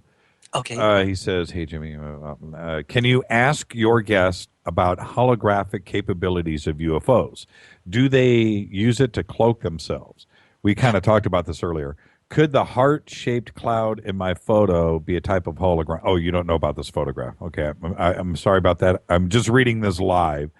How do the new digital cameras somehow catch UFOs when they are invisible to the naked eye? I think actually they don't really need to use holograms or any of the new stealth technology or anything like that, because all they have to do is simply pull themselves off the space-time membrane and they disappear. And in fact, that earlier case of Charles Duboc, Captain Duboc, who observed the 800-foot UFO become partially transparent and then totally disappear, I'm pretty certain that was an example of a UFO pulling itself off of our space-time membrane, the weak membrane, and going into the 5-dimensional bulk. And so they don't really need to that's plenty of cloaking right there. They just pop in and out, And, right. And so I see sci-fi is filled with popular stuff about stealth technology and bending light rays and stuff like that. But they don't need to do it. All they have to do is pop off our membrane and they're gone. and so just... Isn't this amazing? Yeah. I'm serious. My frontal lobes hurt right now. It just makes too much sense. It makes too much sense. And I'm glad that you've managed to put this together. Let me get to some more questions here. I've got a bunch here. Okay. Hi, maybe they're bending the gravitational field beneath the craft by creating a dispersion of microsingularities. That's whoever said that is on the right trail. That's the next part I was going to get to. There, do you want me to jump into that right I now? would love to. Well, Okay. because, actually, with the Hadron Collider, that's exactly what's going on there, too. So, yeah, you can kind of tackle, 2 for 1. Okay, because the second big question on UFO technology is how do they perform inertia-defying acrobatics in our atmosphere? Here's how they do it. It turns out that if these extra dimension theories are correct, and I believe they are, what's going to happen is they're going to. It turns out that these. They're going to be producing a type of graviton called a Kaluza-Klein graviton. This is in the book, and I won't go into details here, but I'll just explain it real quick. These KK gravitons are the ones that are going to be 10 to the 16 times stronger than the gravity on planet Earth. That's 1 followed by 16 zeros. Immensely powerful. In turn, these KK gravitons, Jim, will induce the creation of micro black holes. And the second I saw this, I went into archive.org, which is a website where physicists exchange papers or pre-published papers on experiments they're doing or what they are looking for in experiments. And the question I asked was, if black holes in general can swallow photons, that's why they call them black, because they swallow light waves. Now, photons go at the speed of light, but gravitons that carry the gravity force also go at the speed of light. So my question was, I just did a search type question in this archive.org. I said, will gravitons be absorbed by micro black holes too? Because they go at the speed of light. And son of a gun, all these papers came up, and that's one of the things they're looking for is gravitons being swallowed by micro black holes. And as soon as I saw that, Jim, I understood how UFOs work. Okay, for everybody, I'm going to cut you off really quick. Okay. I need to. Go to the last slide. Everybody listening to the show right now, go to the last slide in the gallery on the homepage, jimmychurchradio.com. Get over there right now because that's exactly where we are at right now. So go to the last slide number 8, bottom row, all the way to the right. You'll see the little craft right there. The title of it is UFO Levitating Above the Surface of the Earth. And open this up because the visual here, you need it for how you're trying to explain. Okay, I'm sorry to cut you off, but now everybody is hopefully looking at this, and now we can absorb this. But it makes sense. It absolutely makes sense. And Jim, thank you for putting that slide up there because you're exactly right. That's what I needed next. I forgot to mention it. That's what I'm here for, Bob. That's what I'm here for. It's your show. I'm just here. I'm just a guy. Okay. But anyway, Jim, those KK gravitons induce the creation of micro black holes that absorb ordinary 4-dimensional gravitons. As we were talking about earlier in the show, the UFO and the Earth are exchanging gravitons back and forth, 4-dimensional gravitons. But so if in effect, what is happening is the UFO, many people have seen pictures of UFOs that are shrouded in light, it looks like a plasma. Well, I believe what they're doing is they're surrounded by a envelope of these micro black holes and KK gravitons, and they're interacting with the atmosphere, which is creating secondary types of light emissions from excitation of the plasma. But anyway, but the key thing is that the micro black holes are absorbing these gravitons. So effectively the Earth does not see a 30-ton UFO. Instead, it sees something that might weigh 10 ounces. Yeah, nothing. Yeah, absolutely. Yeah, I do believe they retain a little bit of weight because they still operate under the laws of physics. They cannot escape the laws of physics. However, if you have a lightweight object, okay, like a frisbee, and let's say, Jim, you take it and you want to throw it across the yard, how do you stabilize that frisbee? Because it's so lightweight, it would wobble and fall to the ground. How do you stabilize it so it can get across the other side of the yard? How does the craft itself avoid getting sucked into one of the micro black holes? Oh, I'll tell you about that in a second. But the key thing on the frisbee is when you throw it across the yard, you spin it. Okay. And the reason you spin it is because it's so lightweight. It's so and anybody who's played. Okay. You're killing me, Bob. You're killing me. And now, what has everybody noticed who's followed the UFO phenomenon for the last? Exactly. You're killing me. They spin. They all spin. Wow. And that's why they spin. It's not because their mass is really 30 tons, but their gravitational weight is only 10 ounces. So they've got to spin to be stable. And this is when I realized this, I understood why they spin. And so this got me really excited. And so let's see. No, I've forgotten the next thing I was going to get to. So have I. I've forgotten everything. And so that's what I believe is going on. And so now there's one more thing that's very, very important. Oh, this is what I was going to get to. The question is, and this is very important because we talked about it at the very beginning. There's how do UFOs overcome inertial forces? Okay, that's critical. How do they do 50 Gs and 100 Gs? Well, here's how they do it. As we mentioned at the beginning, the equivalence principle of general relativity says inertial mass equals gravitational mass. But by eliminating or actually reducing their gravitational mass, that is, they're swallowing those gravitons, they eliminate or reduce their inertial mass. And that's what they're doing. So their inertial, so I'll give you a perfect example.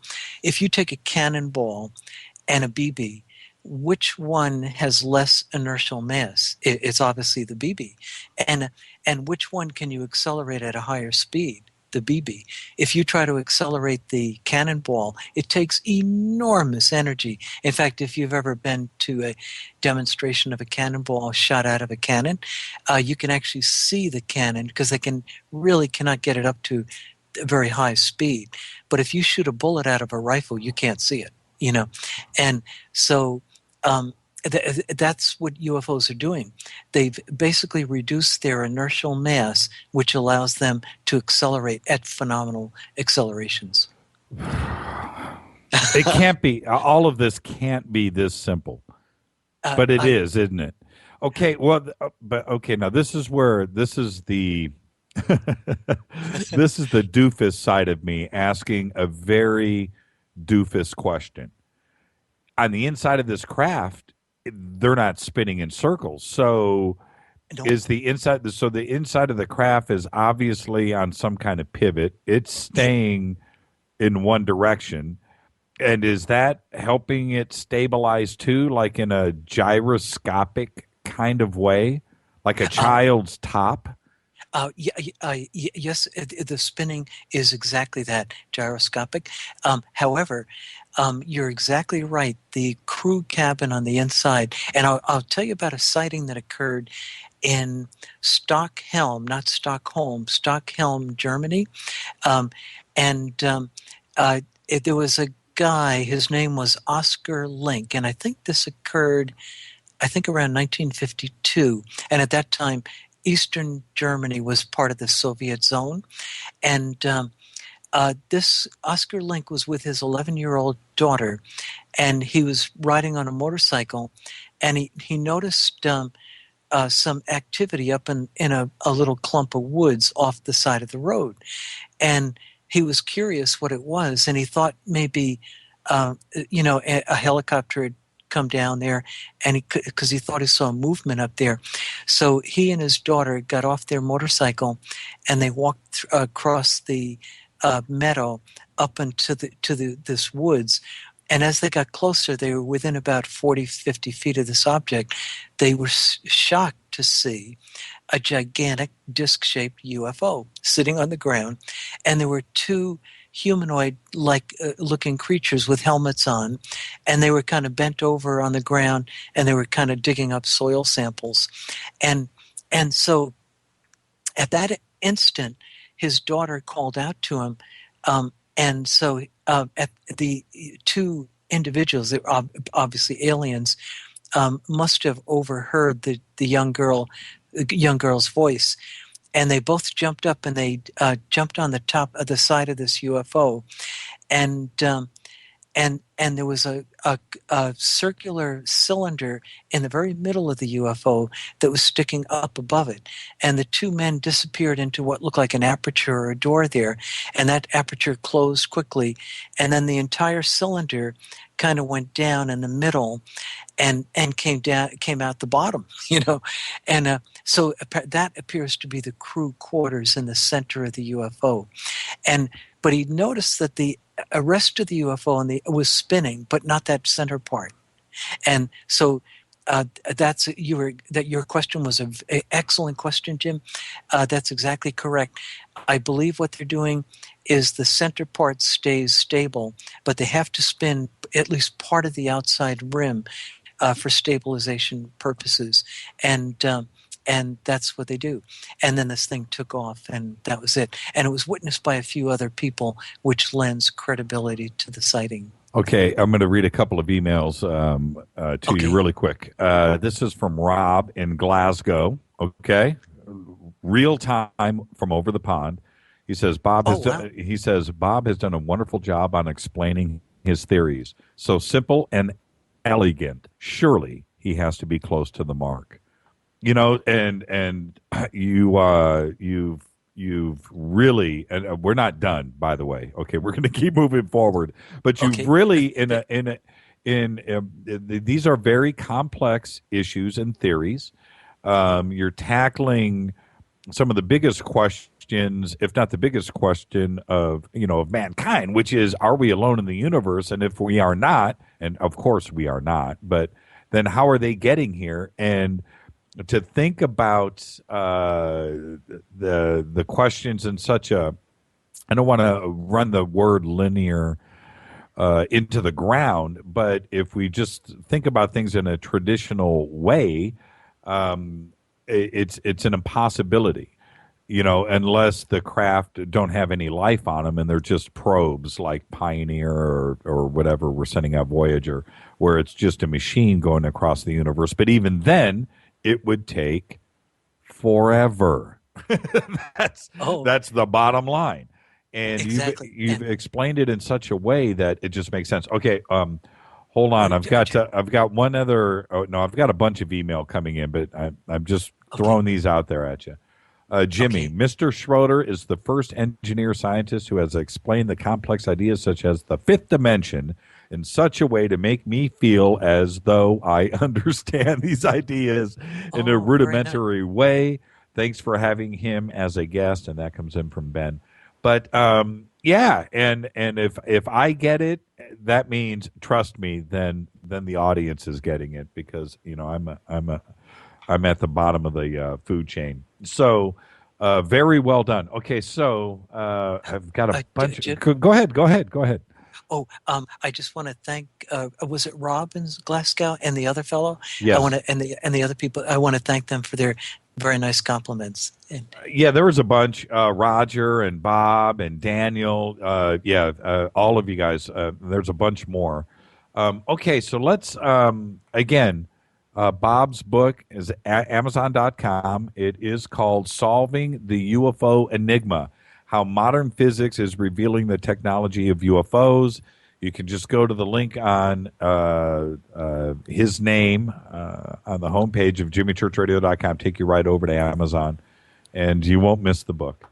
Okay, so moving on. Go ahead. Jim, could I mention a few more things? You can mention whatever you want, Bob. Oh, excellent. Oh, thank you. And here's another thing I wanted to mention. It's very, very important. And I hope everybody's listening very carefully here. What's the connection between the Large Hadron Collider particle accelerator and the UFO configurations, how they're shaped, the disc-shaped UFOs, the cylindrical, the spherical, and so on? Well, why do UFOs have this circular aspect to their shapes? Here's why, Jim. Because they're particle accelerators. It would make sense around the perimeter of the ship. Exactly. Okay. Exactly. Now that I've often thought about that quite a bit. It makes sense, and I think anybody that kind of applies the accelerators and you start thinking about what they're actually doing with the microsingularities and the possibility of micro black holes, speed of light, the gyro aspects too as well, all like come together as one. I never really thought about it being a little micro accelerator, but I knew that the two had to be related.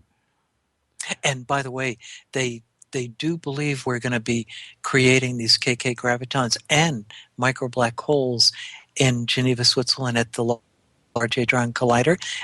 So that's what's also exciting. Just a little aside here. I don't know if many people remember this, but there was some concern back a few years ago that when they started up the Large Hadron Collider, that the micro black holes, when they created them, would get bigger and maybe get so big they might swallow Switzerland. Right. And however, the good news is, which would be a terrible tragedy because we wouldn't have any more Swiss chocolate or Swiss watches. Or Swiss that's watches. much more important. Or they would have a time delay and from the strong gravity. But anyway, but it turns out that micro black holes decay fairly quickly. So the UFO has to continually create these micro black holes so that they can continue to swallow four-dimensional gravitons. And so I just wanted to mention that. Let me ask you, since I want to stay on this really quick, what about time travel? Do you think that could also be tied into look, if you're cutting the space down to 25 miles, that certainly adds 2,500 miles. I don't care if it's 10,000 miles, but that's extraordinary. But what about with the micro singularities that are involved? Do you think there's also elements of time travel that could be used with this same type of propulsion unit? You know what I'm going to do here? I'm going to actually refer to Dr. Stephen Hawking, and and because he's an expert on time travel and things like that, and he believes that the laws of causality and generally the laws of physics prevent time travel, and so the mathematics he does is just so complex that I'd have to study for the next 10 years to figure it out. Sure. So I would tend to go with him. He's the expert, and I don't think time travel is possible. That is going backwards in time. However, I do believe you can slow time down, which so you can do that. But they know that already. Many people may not know this, but the people that are in orbit around the Earth in the space shuttle, they age less. If they had an identical twin on planet Earth, they age less than the identical twin, not by much, maybe a minute or a tenth of a minute or something like that. But over a period of time, they do age less. So that's interesting. It does demonstrate that it's possible and that's just because of special relativity going at a very high speed, but it also as time slows down in a strong gravity field, the same effect occurs there. And so that's interesting. Jim, before if possible, I wanted to talk about further evidence that this is what these UFOs are doing, because and when I do my regular slideshow that I did down at the International UFO Congress a week or two ago, I talk. There's two of the slides I use are the effects of UFOs in close encounters. I list four typical effects, and then I list the reason why those effects occur if the UFOs are using the concepts that we're developing here right on planet Earth. Okay, that's fine, but let's make a deal. Okay. I get to ask two questions first. Oh, no problem. Okay. The first one is you've explained it very well with circular UFOs, but what about these V-shaped craft? What is going on there? Because obviously they're not spinning like a boomerang, or are they? I don't think that they are. I've never heard any accounts like that. So that's the first question, and then we'll get to my second question. Oh, okay. Real quick, the triangle UFOs that were spotted, for example, in the Hudson Valley, and the ones that were spotted over Phoenix, which were actually wing-shaped, but in both cases, people reported that there were these giant circles, either in the corners, as in the triangle ones, or along the wings. They were like seven large circles along the wings, and I believe that's where the particle accelerators are. They don't. The entire craft can be a particle accelerator in a typical disc-shaped one, or they can have a larger craft, huge one, that has multiple particle accelerators along over the entire structure. Yeah, they can have like 7, as we're seeing, and one of the things that makes me believe that this is the case, you've heard. I think you've heard. You may have had him on your show, David Marler. No, I haven't. Oh, you should have him. He's really good. He was down at the International UFO Congress. He's investigated these triangle UFOs, and one of the I things know he's got a new book out. Exactly. Yep. Yes. Yep. I've got the book. Goop. Hold on a second. It's called Triangular UFOs. And, yeah. That's out on. That's Richard Dolan's published that book. I've heard great things about it. Richard was on the show. Richard Dolan was on last week. Excuse me, I didn't mean to cough. And he had told me that the book is really, really good. And I got to mention one thing real quick here. One of the observations that was seen, a triangle UFO was observed, and there were 3 big bright circles in the corners. And although witness could not have understood why this was happening, but the second I read it, I knew right away. The witness reported that the 3 circles were rotating, just exactly as we talked about previously. Really? Exactly. And I knew right away that's why they're rotating, to provide stability to the craft. Again, it's lightening it's reducing the inertial mass of the craft, so they have to rotate those the accelerators, or at least the outer portion of it anyway, to provide some, like you had pointed out earlier, the gyroscopic stability. And now, okay, so indulge me with my second question. Oh, yeah, absolutely. Okay, at the UFO Congress, you've got I'm guessing, but probably 1,000 or 2,000 people there that are very intelligent, know what's going on. They've been investigating this for a long time, and then that's the bulk of everybody there. And then you have this very small percentage of potential physicists and doctors and very educated people with letters after their name and before their name. Did you freak them out just like you freaked out myself and my audience tonight? I mean, were they just coming up to you and I can't imagine the reaction. What happened after your talk? Jim, you're exactly right. It was amazing. What happened immediately after I was done with my talk? I was swarmed. I had people coming from all directions. I couldn't make it back to the vendor room, and you've heard of Dr. Lynn Katai? Yep. Okay, she took over my table because she knew I was going to have trouble getting back because the reaction Lynn Katai was from Phoenix, right? Phoenix Light. She Yeah, wrote yeah, the yeah, book, The Phoenix Light. She's an absolute sweetheart. She took over my table. She took care of my table. I only brought 35 books with me. They were sold in like Lynn told me 10 minutes. They were gone. And then I forgot to bring a bunch of my cards, and I only had like 50. They were gone in like 10 minutes. And then my wife arrived the next day, and we spent the whole day writing down the names of people to send the book to. And so I sent out about 50 books just in the last couple of days here to take care of those orders too. And yeah, I was shocked. It's kind of almost like my debut. I just kind of got out there, and Alejandro Rojas, who is one of the Open Minds production people, he came up and he said, Bob, he said he was just amazed at the reaction, and so it was, I have to tell you, it was a tremendous fun.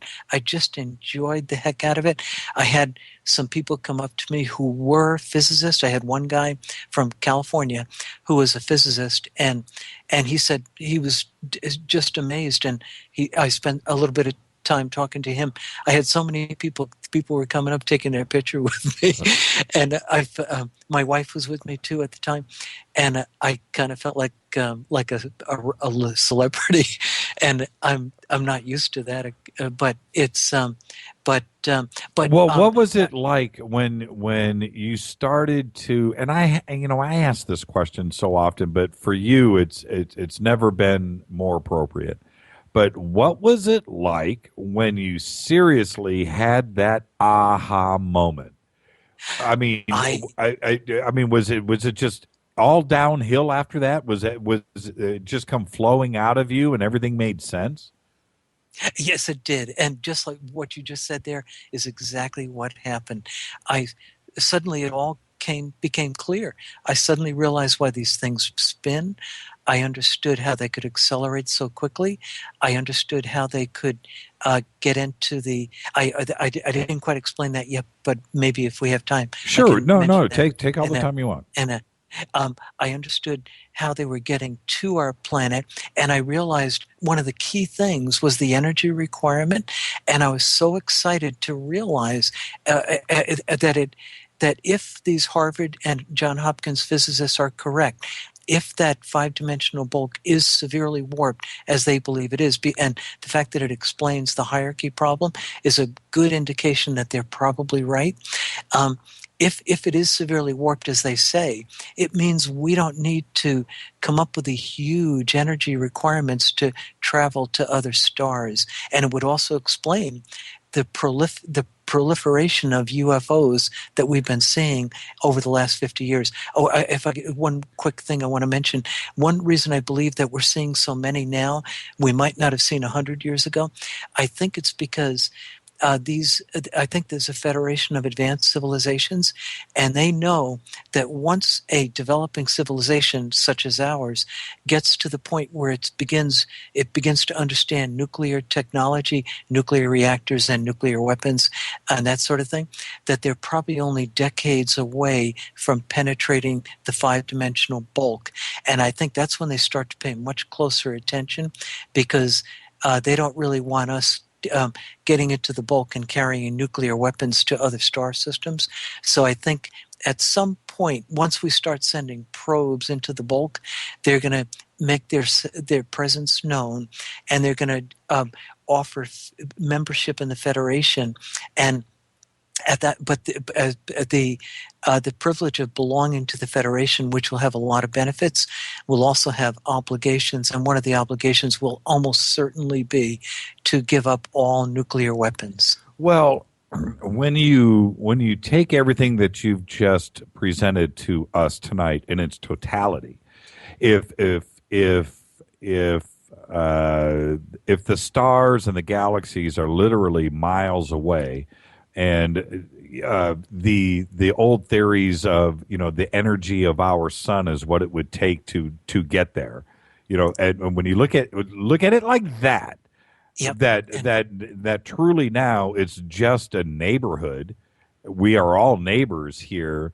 Then making that trip to come here or go there is just merely a day trip. It's just like going skiing for the weekend. Let's go ahead and head out to those twin stars over there. Let's go. I'll be back in 2 weeks. If it's truly like that, then yeah, that means it's very easy for them to travel here, and they could do it at any time that they wanted. Escape being seen with this, and know exactly where we are at on the technology scale. So yeah, absolutely, that's easy. That's 2 and 2 equals 4, Bob. I totally understand. And isn't that I think you're right on. You're exactly on the right track. I think, Jim, too, because I think they've been observing us for a long, long time. And by the way, one of the potential benefits of belonging to the Federation, this is kind of exciting too. Imagine if there have been other civilizations that developed this technology, because the universe is 15 billion years old, that are like 1 billion years older than us. Mm-hmm. They may actually have in their archives pictures, video and video stuff of planet Earth during the Triassic, the Jurassic, the Cretaceous, and we could actually see the color and the texture of these dinosaurs and stuff like that. We might see the early development of our solar system, how the planet Earth formed. These civilizations could be much, much older. The archives will be fascinating. I never really thought about it in those terms, but you're absolutely right. Why wouldn't they document video and otherwise while they were here? Because that's what we do when, we're out orbiting the Earth or visiting the moon or Mars. What are we doing? We're recording everything. Exactly. Our anthropologists go out there. They video things. They try to get the audio on the languages and stuff like that. And I suspect that these advanced civilizations are probably doing the same thing. And I think it'd be so interesting to kind of, who knows? There was a very interesting story during the Roman era that they read these Roman texts, and it talked about a galleon that was traveling across the Mediterranean, and they observed a disc-shaped object. They called it a flaming shield, and which would refer to as a disc, and they said it followed their galleon as it was. That's right. Yes. Going across the Mediterranean. Now, if Jim, if they have very sensitive equipment, they could pick up the language on board. They could get close-up pictures with very good optics and stuff. And wouldn't it be fascinating to once we get into the Federation, if we could actually see these pictures of an actual Roman ship crossing the Mediterranean. Oh, I'll take it a step beyond that. Yes, we'll find out who really built the pyramids. Oh, yes, and how they got that done. Think about that. And what if they? It's kind of fascinating how. This does open up all of and answer a lot of questions, but opens up a lot of different doors and possibilities and what ifs. And what if 50,000 years ago we're looking at something and then we find out that Atlantis, wasn't in the Mediterranean. Atlantis is off the coast of New York, and there really was Atlantis, and there, airplanes and technology, high technology, and then it all went away. A meteor, natural disaster, they blew themselves up. But think about it, because they were here and they were videotaping the whole thing. Exactly. Wow, that's a pretty fascinating. Hey, I got a quick email that came in, and this I cannot believe I didn't ask this question, but thank you, Chuck, because that's why. That's why Chuck sends email in, because he's one step ahead of me. Or actually, he's covering my bases. He's making me look good. But I should have asked this already. How soon will we see the results of this research? And how soon might we see commercial products as a result of the research? And also, what does the inside of the fifth dimension look like when you are there? Oh, So let's say that's a three-parter. So let's go with the first one for, the first part. How soon will we see results of this type of research? What do you think? Are we 5 years away, 10 years away? Chuck, that's a great question. I believe we'll have evidence of the extra dimensions within 2 or 3 years, probably. Now, the reason I say probably is the Large Hadron Collider is going from 7 trillion electron volts. They recently shut it down to upgrade it, and it's going up to double that to 14 trillion electron volts. Whether 14 trillion electron volts will be what is needed to create KK gravitons and micro black holes, because remember, this is all right on the edge of current theory. We don't quite know yet, but a lot of people are betting it's going to happen. And but even if they don't do it on this pass, if they get it up to 21 trillion electron volts, they might get it on that pass. So my guess is within 3 to 5 years. Oh, I should extend that a bit. The reason being, because even after they get the data from the Large Hadron Collider, it takes years for the physicists to go through the reams of data to figure out. It's just absolutely astronomical, the amount of data that they collect. It's so huge that they literally, it takes years for thousands of physicists around the world on the internet getting all this data to try to unravel what was seen from these particle collisions. And so it's actually quite a bit of work. It's not, once we figure out what's going on, then things will go faster. But we are at the early stages of trying to detect these extra dimensions. Well, you've also, given them a roadmap of what to look for too, and that certainly helps. So, what does that look like on the inside of the fifth dimension? That's a good question. I personally don't know. I think it might be. It's going to be different in there. In our space-time, light will go slower there because it's because of the strong gravity force there. So there'll be some odd things going on in there, but you'll still have light, just like we have here. But the light will be coming from other sources inside the five-dimensional bulk, and the reason for that is because the stars and galaxies from our universe, the photons from our universe, can't penetrate the five-dimensional bulk. So, therefore, we won't see them. The only indication of their presence will be what might be called nodules of gravitational pull. So when they have instead of a star map, they'll probably have a gravity map, so to navigate in the bulk.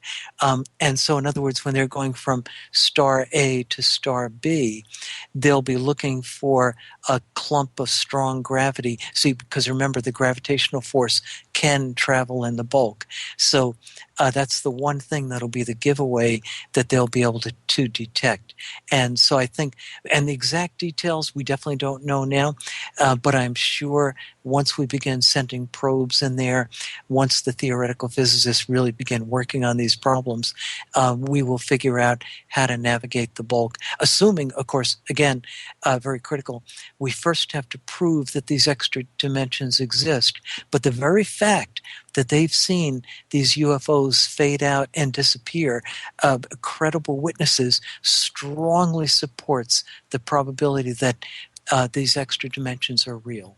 I want to thank you for coming on tonight. And 6 months from now, as you keep moving down this path, I need to invite you back on. Come back, because there's just going to be so much more to discuss. And you are going to be exposed over the next 6 months to a year to a lot of different physicists and people out there working on this very thing that now know that you're out there. And so I feel like we've started something new here, and I'm glad to be a part of it. Everybody here at KJCR and Dark Matter. Jim, I'm so happy you brought me on the show. Thank you for having me. I really appreciate this. If I could mention one other very important thing. Absolutely. One of my goals, one of my really big goal, is I'm hoping to get spectrographic data from actual UFO sightings, and unfortunately, this is going to cost money, and it's going to take expertise. I didn't quite get to this part of the thing, but maybe the next time I'm on, I can talk about it a bit more, but I'll just explain it very, very briefly. Because these micro black holes decay very quickly, they decay. They have a certain signature, a spectral signature, and they decay according to something called Hawking radiation, named after Stephen Hawking, who's done a lot of work on black holes. And in a nutshell, this is a very unique type of spectral signature that we'll see, but it includes electromagnetic emissions in both the invisible and the visible spectrum. So in other words, gamma rays, X-rays, infrared, ultraviolet, and all that stuff, as well as the visible spectrum. To date, most people researching the UFO phenomenon have been trying to capture the optical spectrum as best they could. Right. But what we desperately need, Jim, is the entire spectrum, because if we see Hawking radiation, it would essentially confirm that these craft are using the technology that our own physics community may literally be right on the edge within a couple of years of understanding ourselves. And that's my hope and prayer. I'm hoping that maybe I thought about crowdfunding like Kickstarter and stuff like that, but I'm in my 60s and it's a bit too much work for me. I'm hoping instead, Jim, that if I hit the lottery, I can.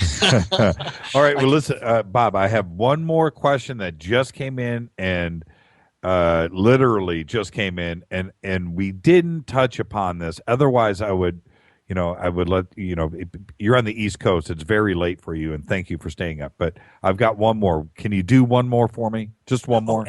Absolutely. I'm enjoying this so much. Okay. I don't mind at all. This comes in from Tony, and Tony says, I think we're oversimplifying it a bit. Many of us can drive 25 miles on burning a tank of gasoline. Okay, or burning a gallon of gasoline. How much energy does it take to generate enough KK gravitons to punch far enough into the bolt to achieve interstellar travel? And Tony is exactly right. And if way back, Jim, or a bit back, I did mention that it's a bit more complicated than just jumping into your car and driving 25 miles. That's exactly right. And maybe on the next show I can get into more detail on that.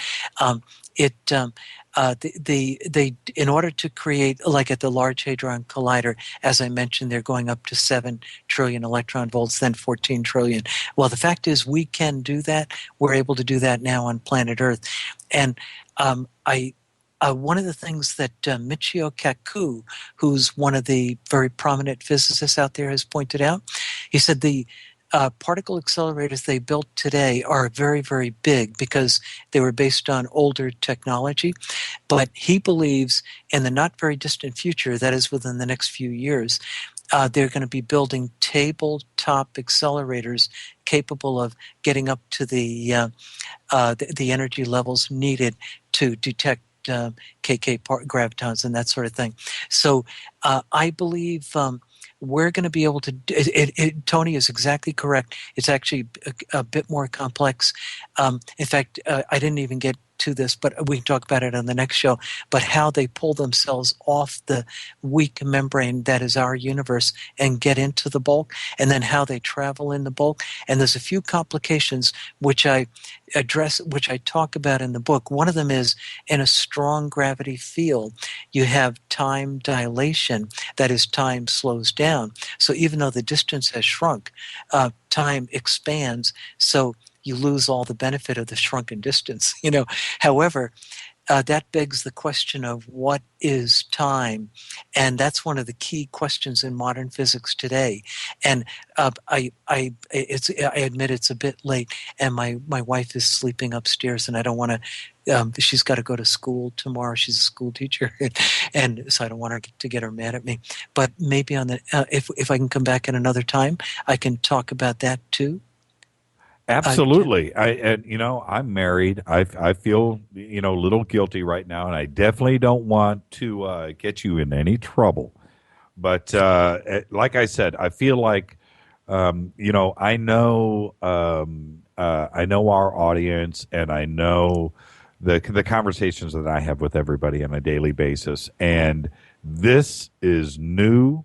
This is groundbreaking, and I really honestly feel that we've opened up the doors on something tonight, and I can just feel it. And really, thank you. And I truly feel honored, and I'm glad that we had this opportunity tonight. I don't want to gush too much.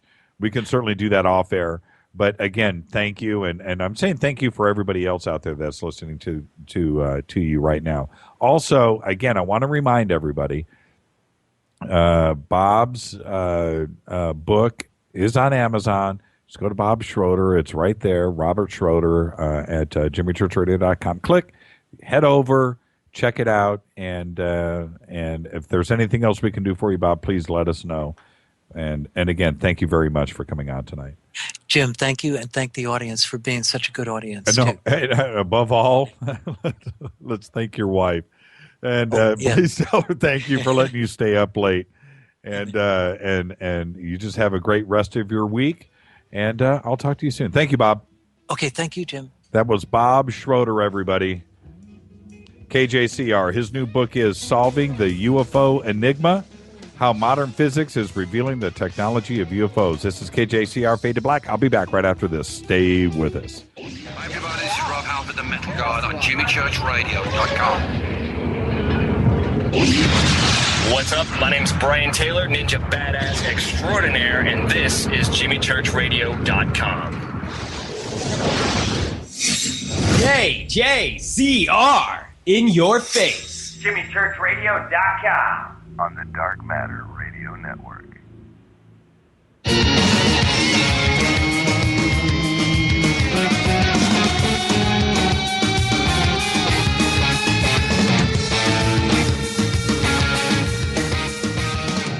All right, everybody, welcome back.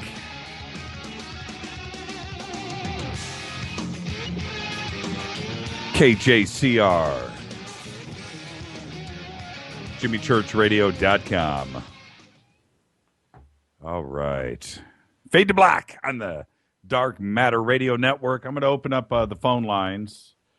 323-825-5045. 323-825-5045. You got anything you want to talk about? I do. I've got some stuff here, and if I how do I say this? If I irritate some people here in just a second, that's what I'm here for. I've got a few things I want to get off my chest, and so we're going to do that now. And I want let me double check with the producers really quick, and let me make sure that we are done. Okay, the uploads are done.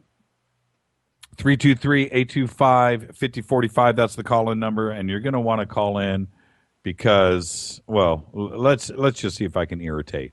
But that's what I want to do. What I want to talk about is ET photographs, extraterrestrial, aliens, grays, reptilians, and their representation on the internet. So I want everybody to go to jimmychurchradio.com and refresh your page. Okay? I've just done it now. And if you go to the bottom of the page, there's a gallery that my producers have put together. Okay. And these are all the way down at the bottom. It says editorial ET hoaxes. Down at the bottom of the page, there are 10 pictures. And you, my friends, my loyal audience, have seen every one of these pictures. Okay? Let's go to picture number 1 in the top row. Now, and I want everybody to understand one thing. What I'm about to present to you is the truth.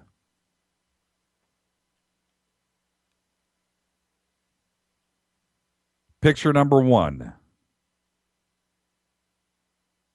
Picture number 1. Open that up. Black and white. You've seen this picture. And all over the internet, for years, we have been told that this was from a crash in New Mexico in 1947. And it was retrieved by the military, and immediately the debris and bodies and everything else was carted away. Maximum security, Hangar 18, Wright-Patterson Air Force Base, flights. On that occasion, supposedly, there were black and white photos taken. This was one of them. And these photographs were leaked out to a few ufologists out there around the country. And they promised to keep things secret. And now the photos have been released. And here they are. This is it. Okay? There's your picture. Go to picture number 2. Right next to it. Right next to it. Black and white photo. Nope. Color. Looks familiar, doesn't it? That's because that sculpture that you're looking at is a wax head. That uniform, that zippered uniform that you see in that black and white photograph that you're looking at there now is it's a diving suit. Painted gold with a spray paint can.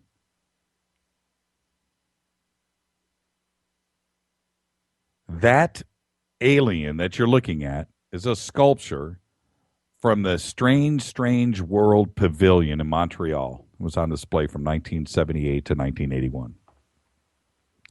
That black and white photograph, the picture number 1, is still all over the internet with that same story tied to it on numerous websites, websites that you know as still being real, and it irritates me. So you know what? I'm here. I'm here to blow the lid off this stuff. Just drives me nuts. Let's go to picture number 3, right there. Picture number 3. In 2001, that picture was sent to Art Bell. And I remember when it first surfaced. And if you look down in this picture, look down, there's a Area 51 badge that's leaning up against this tank, this life support unit for this ET. And the story that went along with this and the letter, it just crazy, which it went on and it said this. I've been a faithful listener for years, and I never thought that I would ever have any content for your show. Recently, my father passed away, and I was looking through his stuff, the Black Ops Arena, and I never thought that he had anything to do with aliens. Certainly, he never mentioned it. While cleaning out his house, I ran across the attached photo. If you look at the bottom right corner of the container, there's an Area 51 badge. I can't prove any this is a genuine photo. However, the original didn't look fake to me. Okay? All right? Don't want to bum you out. Go to picture number 4. Click on that. Look familiar? Does it? That's right.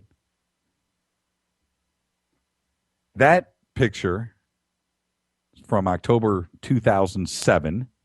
It was taken at the South Carolina State Museum during their Aliens Worlds of Possibilities exhibit. The exhibit started in 1998 and was perhaps one of the first versions of the display that was photographed with Lewis's father in the photograph. Sorry to bum you out, but there it is. Now, I'm just saying, look at that picture. Look at the size of the alien head, by the way, how it's up against the glass. See the tubes. See that mylar material on the side that's reflecting down at the bottom. See how all that's put together. See how it's put together. You see that? Do you see it? Go back and look at the black and white picture. Look at that. Take one more gander. That's right. It ain't right, is it? Just irritates me. I should check email. I'm sure there's a flood that has just come in. Let's go to the next one. Y'all remember this? Picture number 5. Oh, yeah. That ET, which is all over the web, all over all kinds of sites, authentic. That ET that you're looking at right there comes from episode 7, season 4 of the X-Files, titled Musings of the Cigarette Smoking Man. If I see that thing on one more website, somebody claiming that some friend of theirs gave this to them, they've been holding the pictures for 25 years, and it's a secret, and they've just got to let it out now. Well, there you go. And if you don't think so, go to the next slide. Number 6. That's a shot from the TV show itself.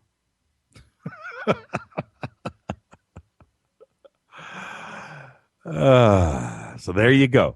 Look at the tubes going into the throat. You see that little Y setup? See that little Y?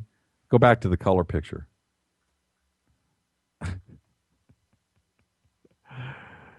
It's all the same. And it's heartbreaking because these first 3 pictures that I've shown you that are here, I saw them all when they first came out. I wanted to believe, looked real to me, maybe finally something was coming to light. Now, how do you feel? Feel a little wronged? I did. Gets worse. Go to the next picture.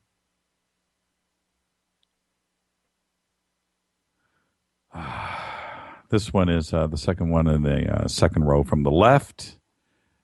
And this, before I even get too involved as to who and what and where and how this came to light, but a very prominent researcher out there that I like was probably duped.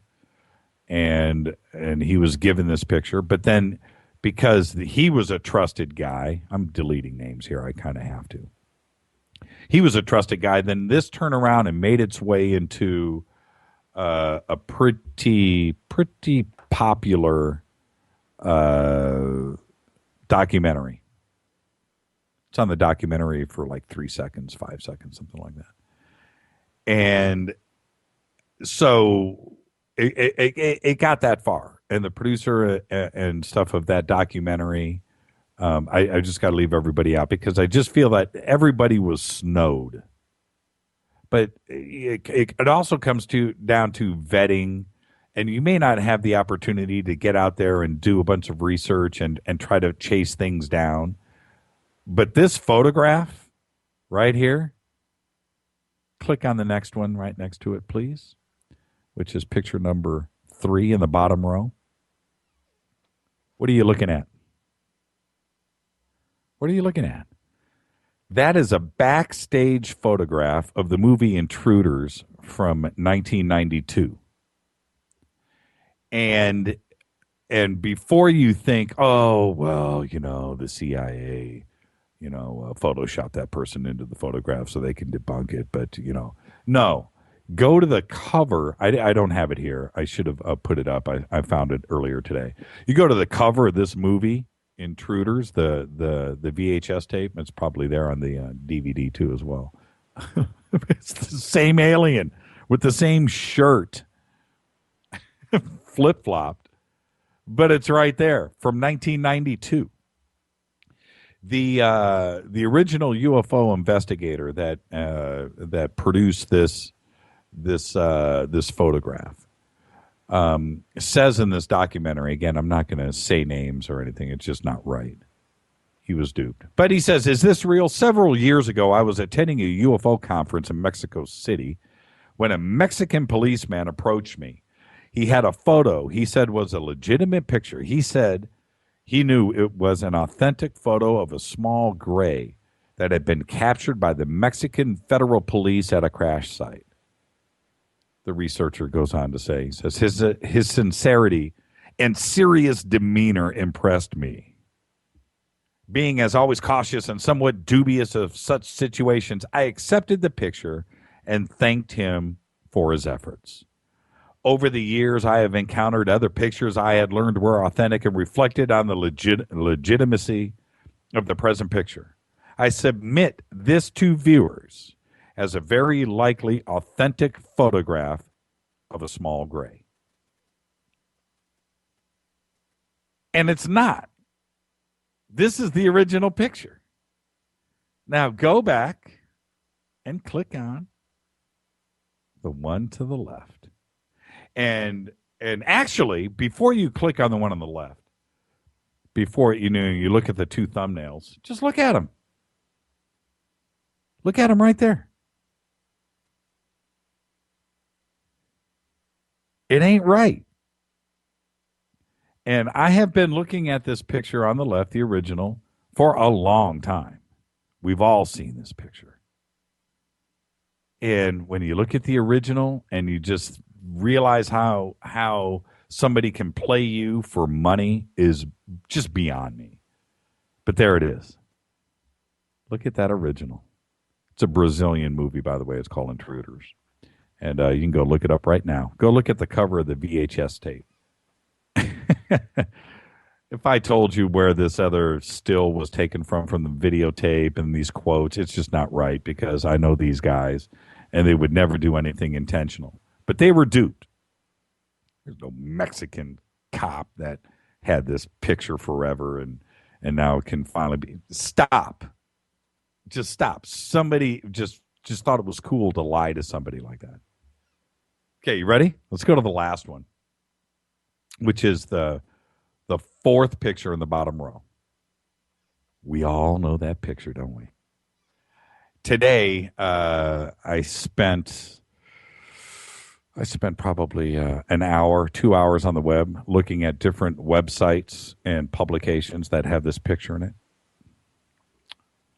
Big ones, big names, still claim this to be authentic. And I, like yourself, have seen this picture for years. We all have. Seen different versions of it. Looks good, doesn't it? And you can go out there right now, on some pretty big sites and see the whole story going on behind it.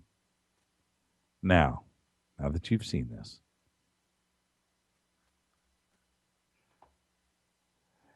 the story behind that picture,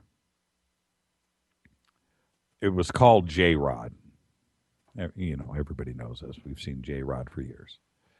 And this is on it's been replicated and duplicated, and it's on so many sites right now, and it's so clouded and so messed up, and it has been so polluted for so long now that everybody just accepts the story behind the photograph is true. And this I peeled off of a website today, and I had read it on a few different websites, but this is what it says. The above image is a photo of J-Rod, the insectoid, who is in some kind of sphere at Area 51. Now, I'm going to delete some names here because it's not right. Okay, so anyway, J-Rod on blah, blah, blah, blah, the name, I'm deleting it, on Coast to Coast AM, stated the following. The Q94-109A document authored by blah, blah, blah, a.k.a. blah, blah, blah. This second draft of a document was written in 1994 by blah, blah, blah at Papoose Mountain, document R4800, Site 4 in Nevada. It has no security markings. The original had a logo of the U.S. Naval Space Command on the first page. The microbiological terms in this paper have been found to be consistent with standard use with the blah, blah, blah, blah, on assembly of biology, this entity known as J-Rod, and then there's class of gray from Gliese 876C. And I just read, and it's just like unbelievable. You want to see J-Rod? Click on the picture right next to it. That's your J-Rod and the team that created it. How does that make you feel? Be careful. There's your J-Rod. And there are websites right now, big name websites. I want you to just buy into this Q94-109A security clearance document from R4800 Site 4 Nevada. It ain't right. There's your J-Rod. And I hope I broke some hearts, but always remember, you come here for the truth. That's what this show is about. And I started off this show this evening. Am I angry? Yeah, I am. Because this show, I'm not about to, I have on a guy right now like Robert Schroeder. You know, that is an example of somebody doing true research, that is writing, that is trying to figure things out. But the people that are out there with misinformation and disinformation and posting for sensationalism, that's not what this show is about. I'm not going to bring on people on this show to defame, discredit, to name call, to point fingers at. I don't need to do that. I could pull these guys on this show right now and go, why are you doing that? It's not what I'm about. But you think about that when you listen to me and you listen to this show. It's you that this show is about. This is Fade to Black. I'm your host, Jimmy Church, on KJCR on the Dark Matter Radio Network. That's why we are here. I'm going to take a little break. I got some more I want to talk about. Phone lines are open, everybody. Now that I've shocked the crap out of everybody. 323-825-5045. You got a reaction? Give me a call.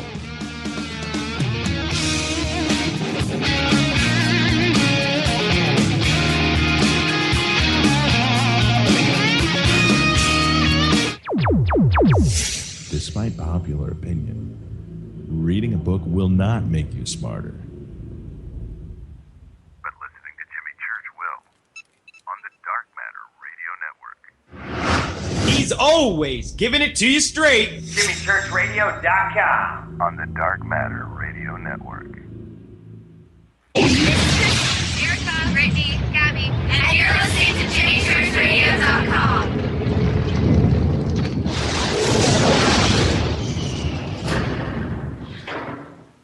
This is KJCR at JimmyChurchRadio.com. On the Dark Matter Radio Network.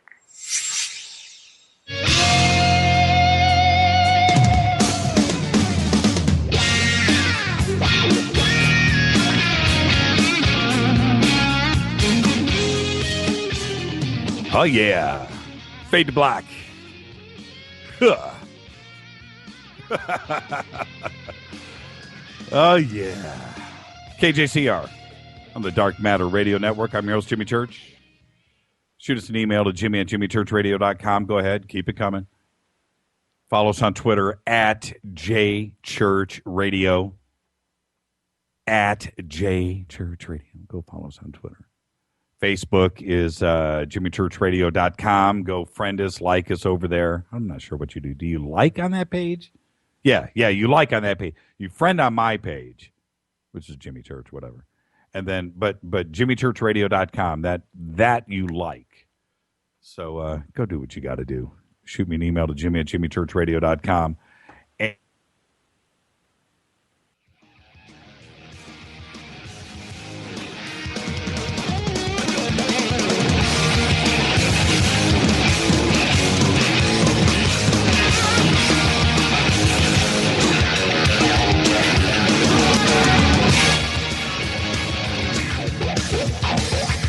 all right, everybody, welcome back. I understand that we lost the show there for a minute, and we are back. Don't know exactly what happened. It's either technology or it is them. You know, when I'm doing things like I just did on this show, and I'm serious about the disinformation side of things, I don't know who cranks out this stuff. And I'm talking about the ET pictures, but it can go across the board. But revealing that and figuring it out, somebody's distributing it, and in the middle of me, busting this out there and sending it out there, hey, it could be anybody bringing us down, or it could be something simple like software just stopped working. So anyway, I was reading a couple of emails really quick. This came in from Renee. She said, I appreciate the positive way you addressed the trolls who pollute your website and their hate. Inspired me to write this. Search the multiverse. Jimmy, like no other church, listen, question, learn. Hey, thank you, Renee. I'm with you on that 100%. Now, a couple of things. We are winding down here to the end of the show. But there's a couple of things that I'm going to be covering in a couple of upcoming shows, and one of the things that I'm going to it just fascinates me is James Leininger. And if you don't know James is the son of a couple that is a reincarnated fighter pilot from World War II, and he's a young kid, really young. And he's grown up a little bit since then. But I'm going to cover that.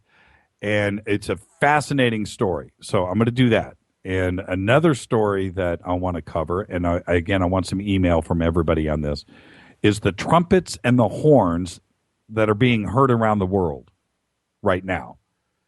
And if you don't know what I'm talking about, then you've got to do some investigating. But if you do know what I'm talking about, then you know exactly what I'm saying. So those that have experienced it, have recorded it, videotaped, or anything, get that into it to us as quick as possible. This trumpet, atmospheric, horns, noise, sci-fi thing that is going on out there right now is freaking me out. And I need everybody. We are collecting. I've got a bunch of data now, a bunch of stories. I need more.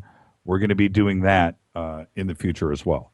Now, there's two other things I need to cover really quick. Tomorrow night, we're going to be covering the Billy Meyer case with Michael Horn. Now, Billy Meyer is a strange subject for me. And the regular listeners of this show, everybody knows that it was Billy Meyer was one of the original things that got me into this life. And in 1984, 1985, with a friend of mine and his brother, I stumbled across a ton of Billy Meyer's books and videos.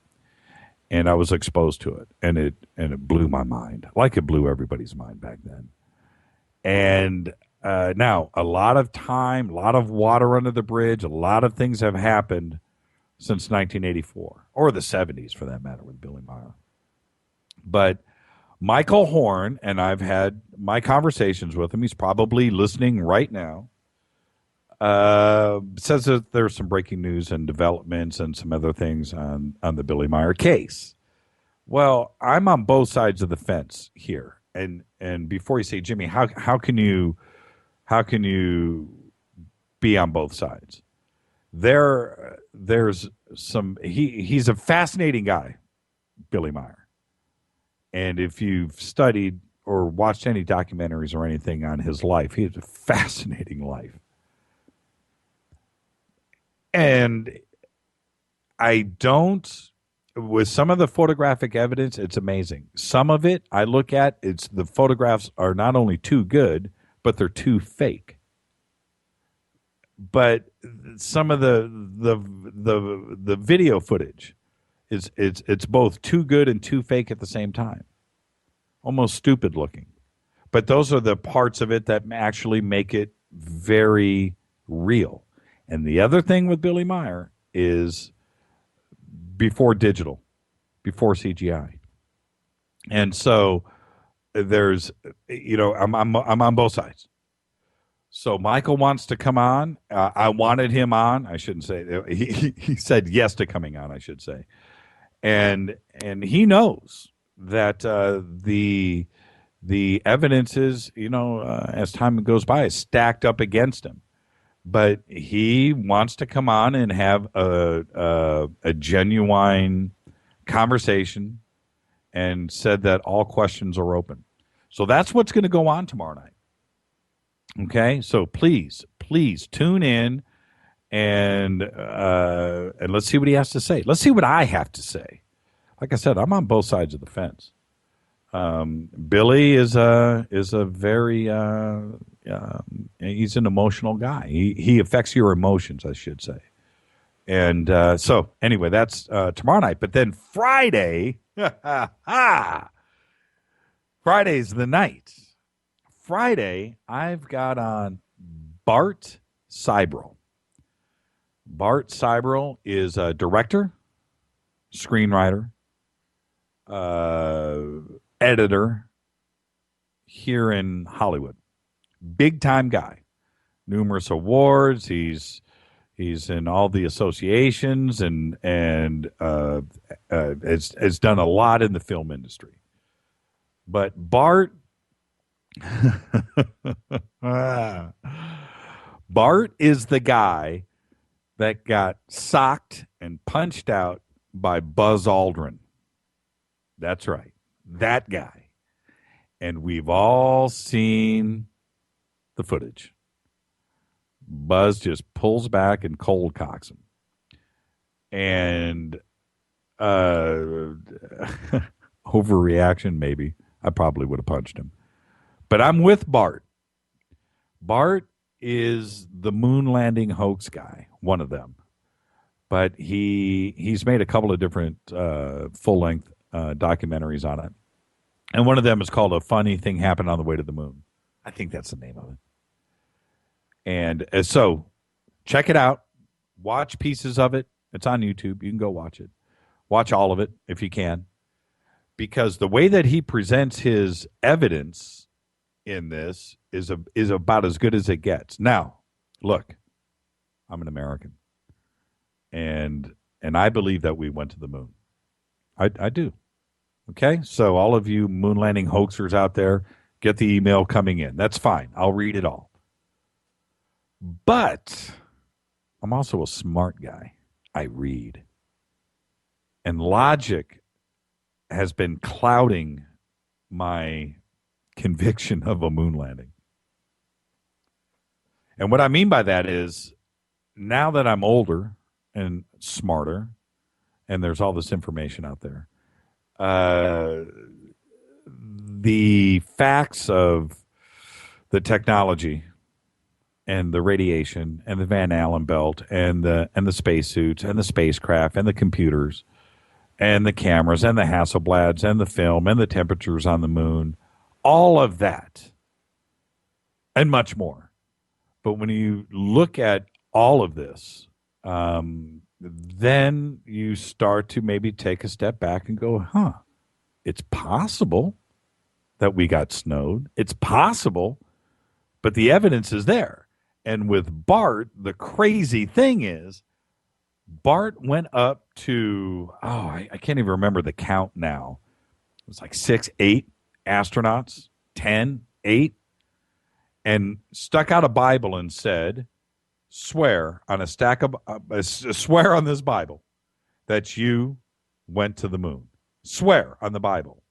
And I believe we'll ask Bart about this, but I think only 2 swore on the Bible. Neil Armstrong did, and I know that for sure. But I think Cernan, I think did Gene do it? I think Gene did. He swore on the Bible. But Bart went as a very determined guy, and the film itself and in those spots with the astronauts, it's very uncomfortable to watch. Very uncomfortable. Out of all the astronauts, I've only met one. I met Buzz Aldrin, and I've talked to him and stuff like that. Him and his wife. And I'm telling you right now, I would never, ever ask Buzz if he walked on the moon. I just wouldn't do it out of respect.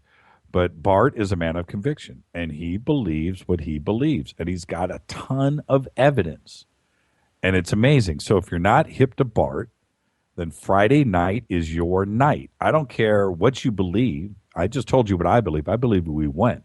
But this evidence is crazy.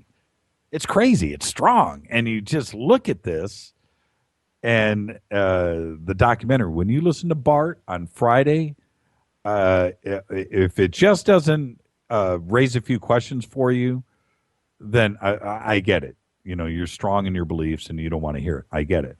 But I think it's that good. It is that good. So that'll be Friday night. I had one other thing I wanted to get into. Doesn't matter. We're at the end of a very wonderful evening. I got to thank Bob Schroeder again. Go to Amazon.com. The links are right there at JimmyChurchRadio.com. Go click on Bob Schroeder. Go and check that out. Bob Schroeder. And for me, again, I actually learned something tonight. It's like I cleaned my glasses. The fog has been lifted. Bob Schroeder. That was just absolutely amazing. All right, so tomorrow night, Michael Horn, Billy Meyer. Friday nights, Bart Seibel. Stay tuned. Coming up next is Night Watch with Todd Sheets and 5 other co-hosts for a round table of 8, including a guest or 2. Think about what I just said. It's a great show. Special thanks to Keith Rowland. Fade to Black's executive producer is Rita Kamurian. Show is produced by Hilton J. Palm. The announcers are Steve Harder and Mark D. Kovar. Music, you're listening to him right now, Doug Aldrich. Fade to Black is produced by KJCR on the Dark Matter Radio Network. I'm your host, Jimmy Church. We'll see you tomorrow night, Billy Meyer. Have a great evening, everybody.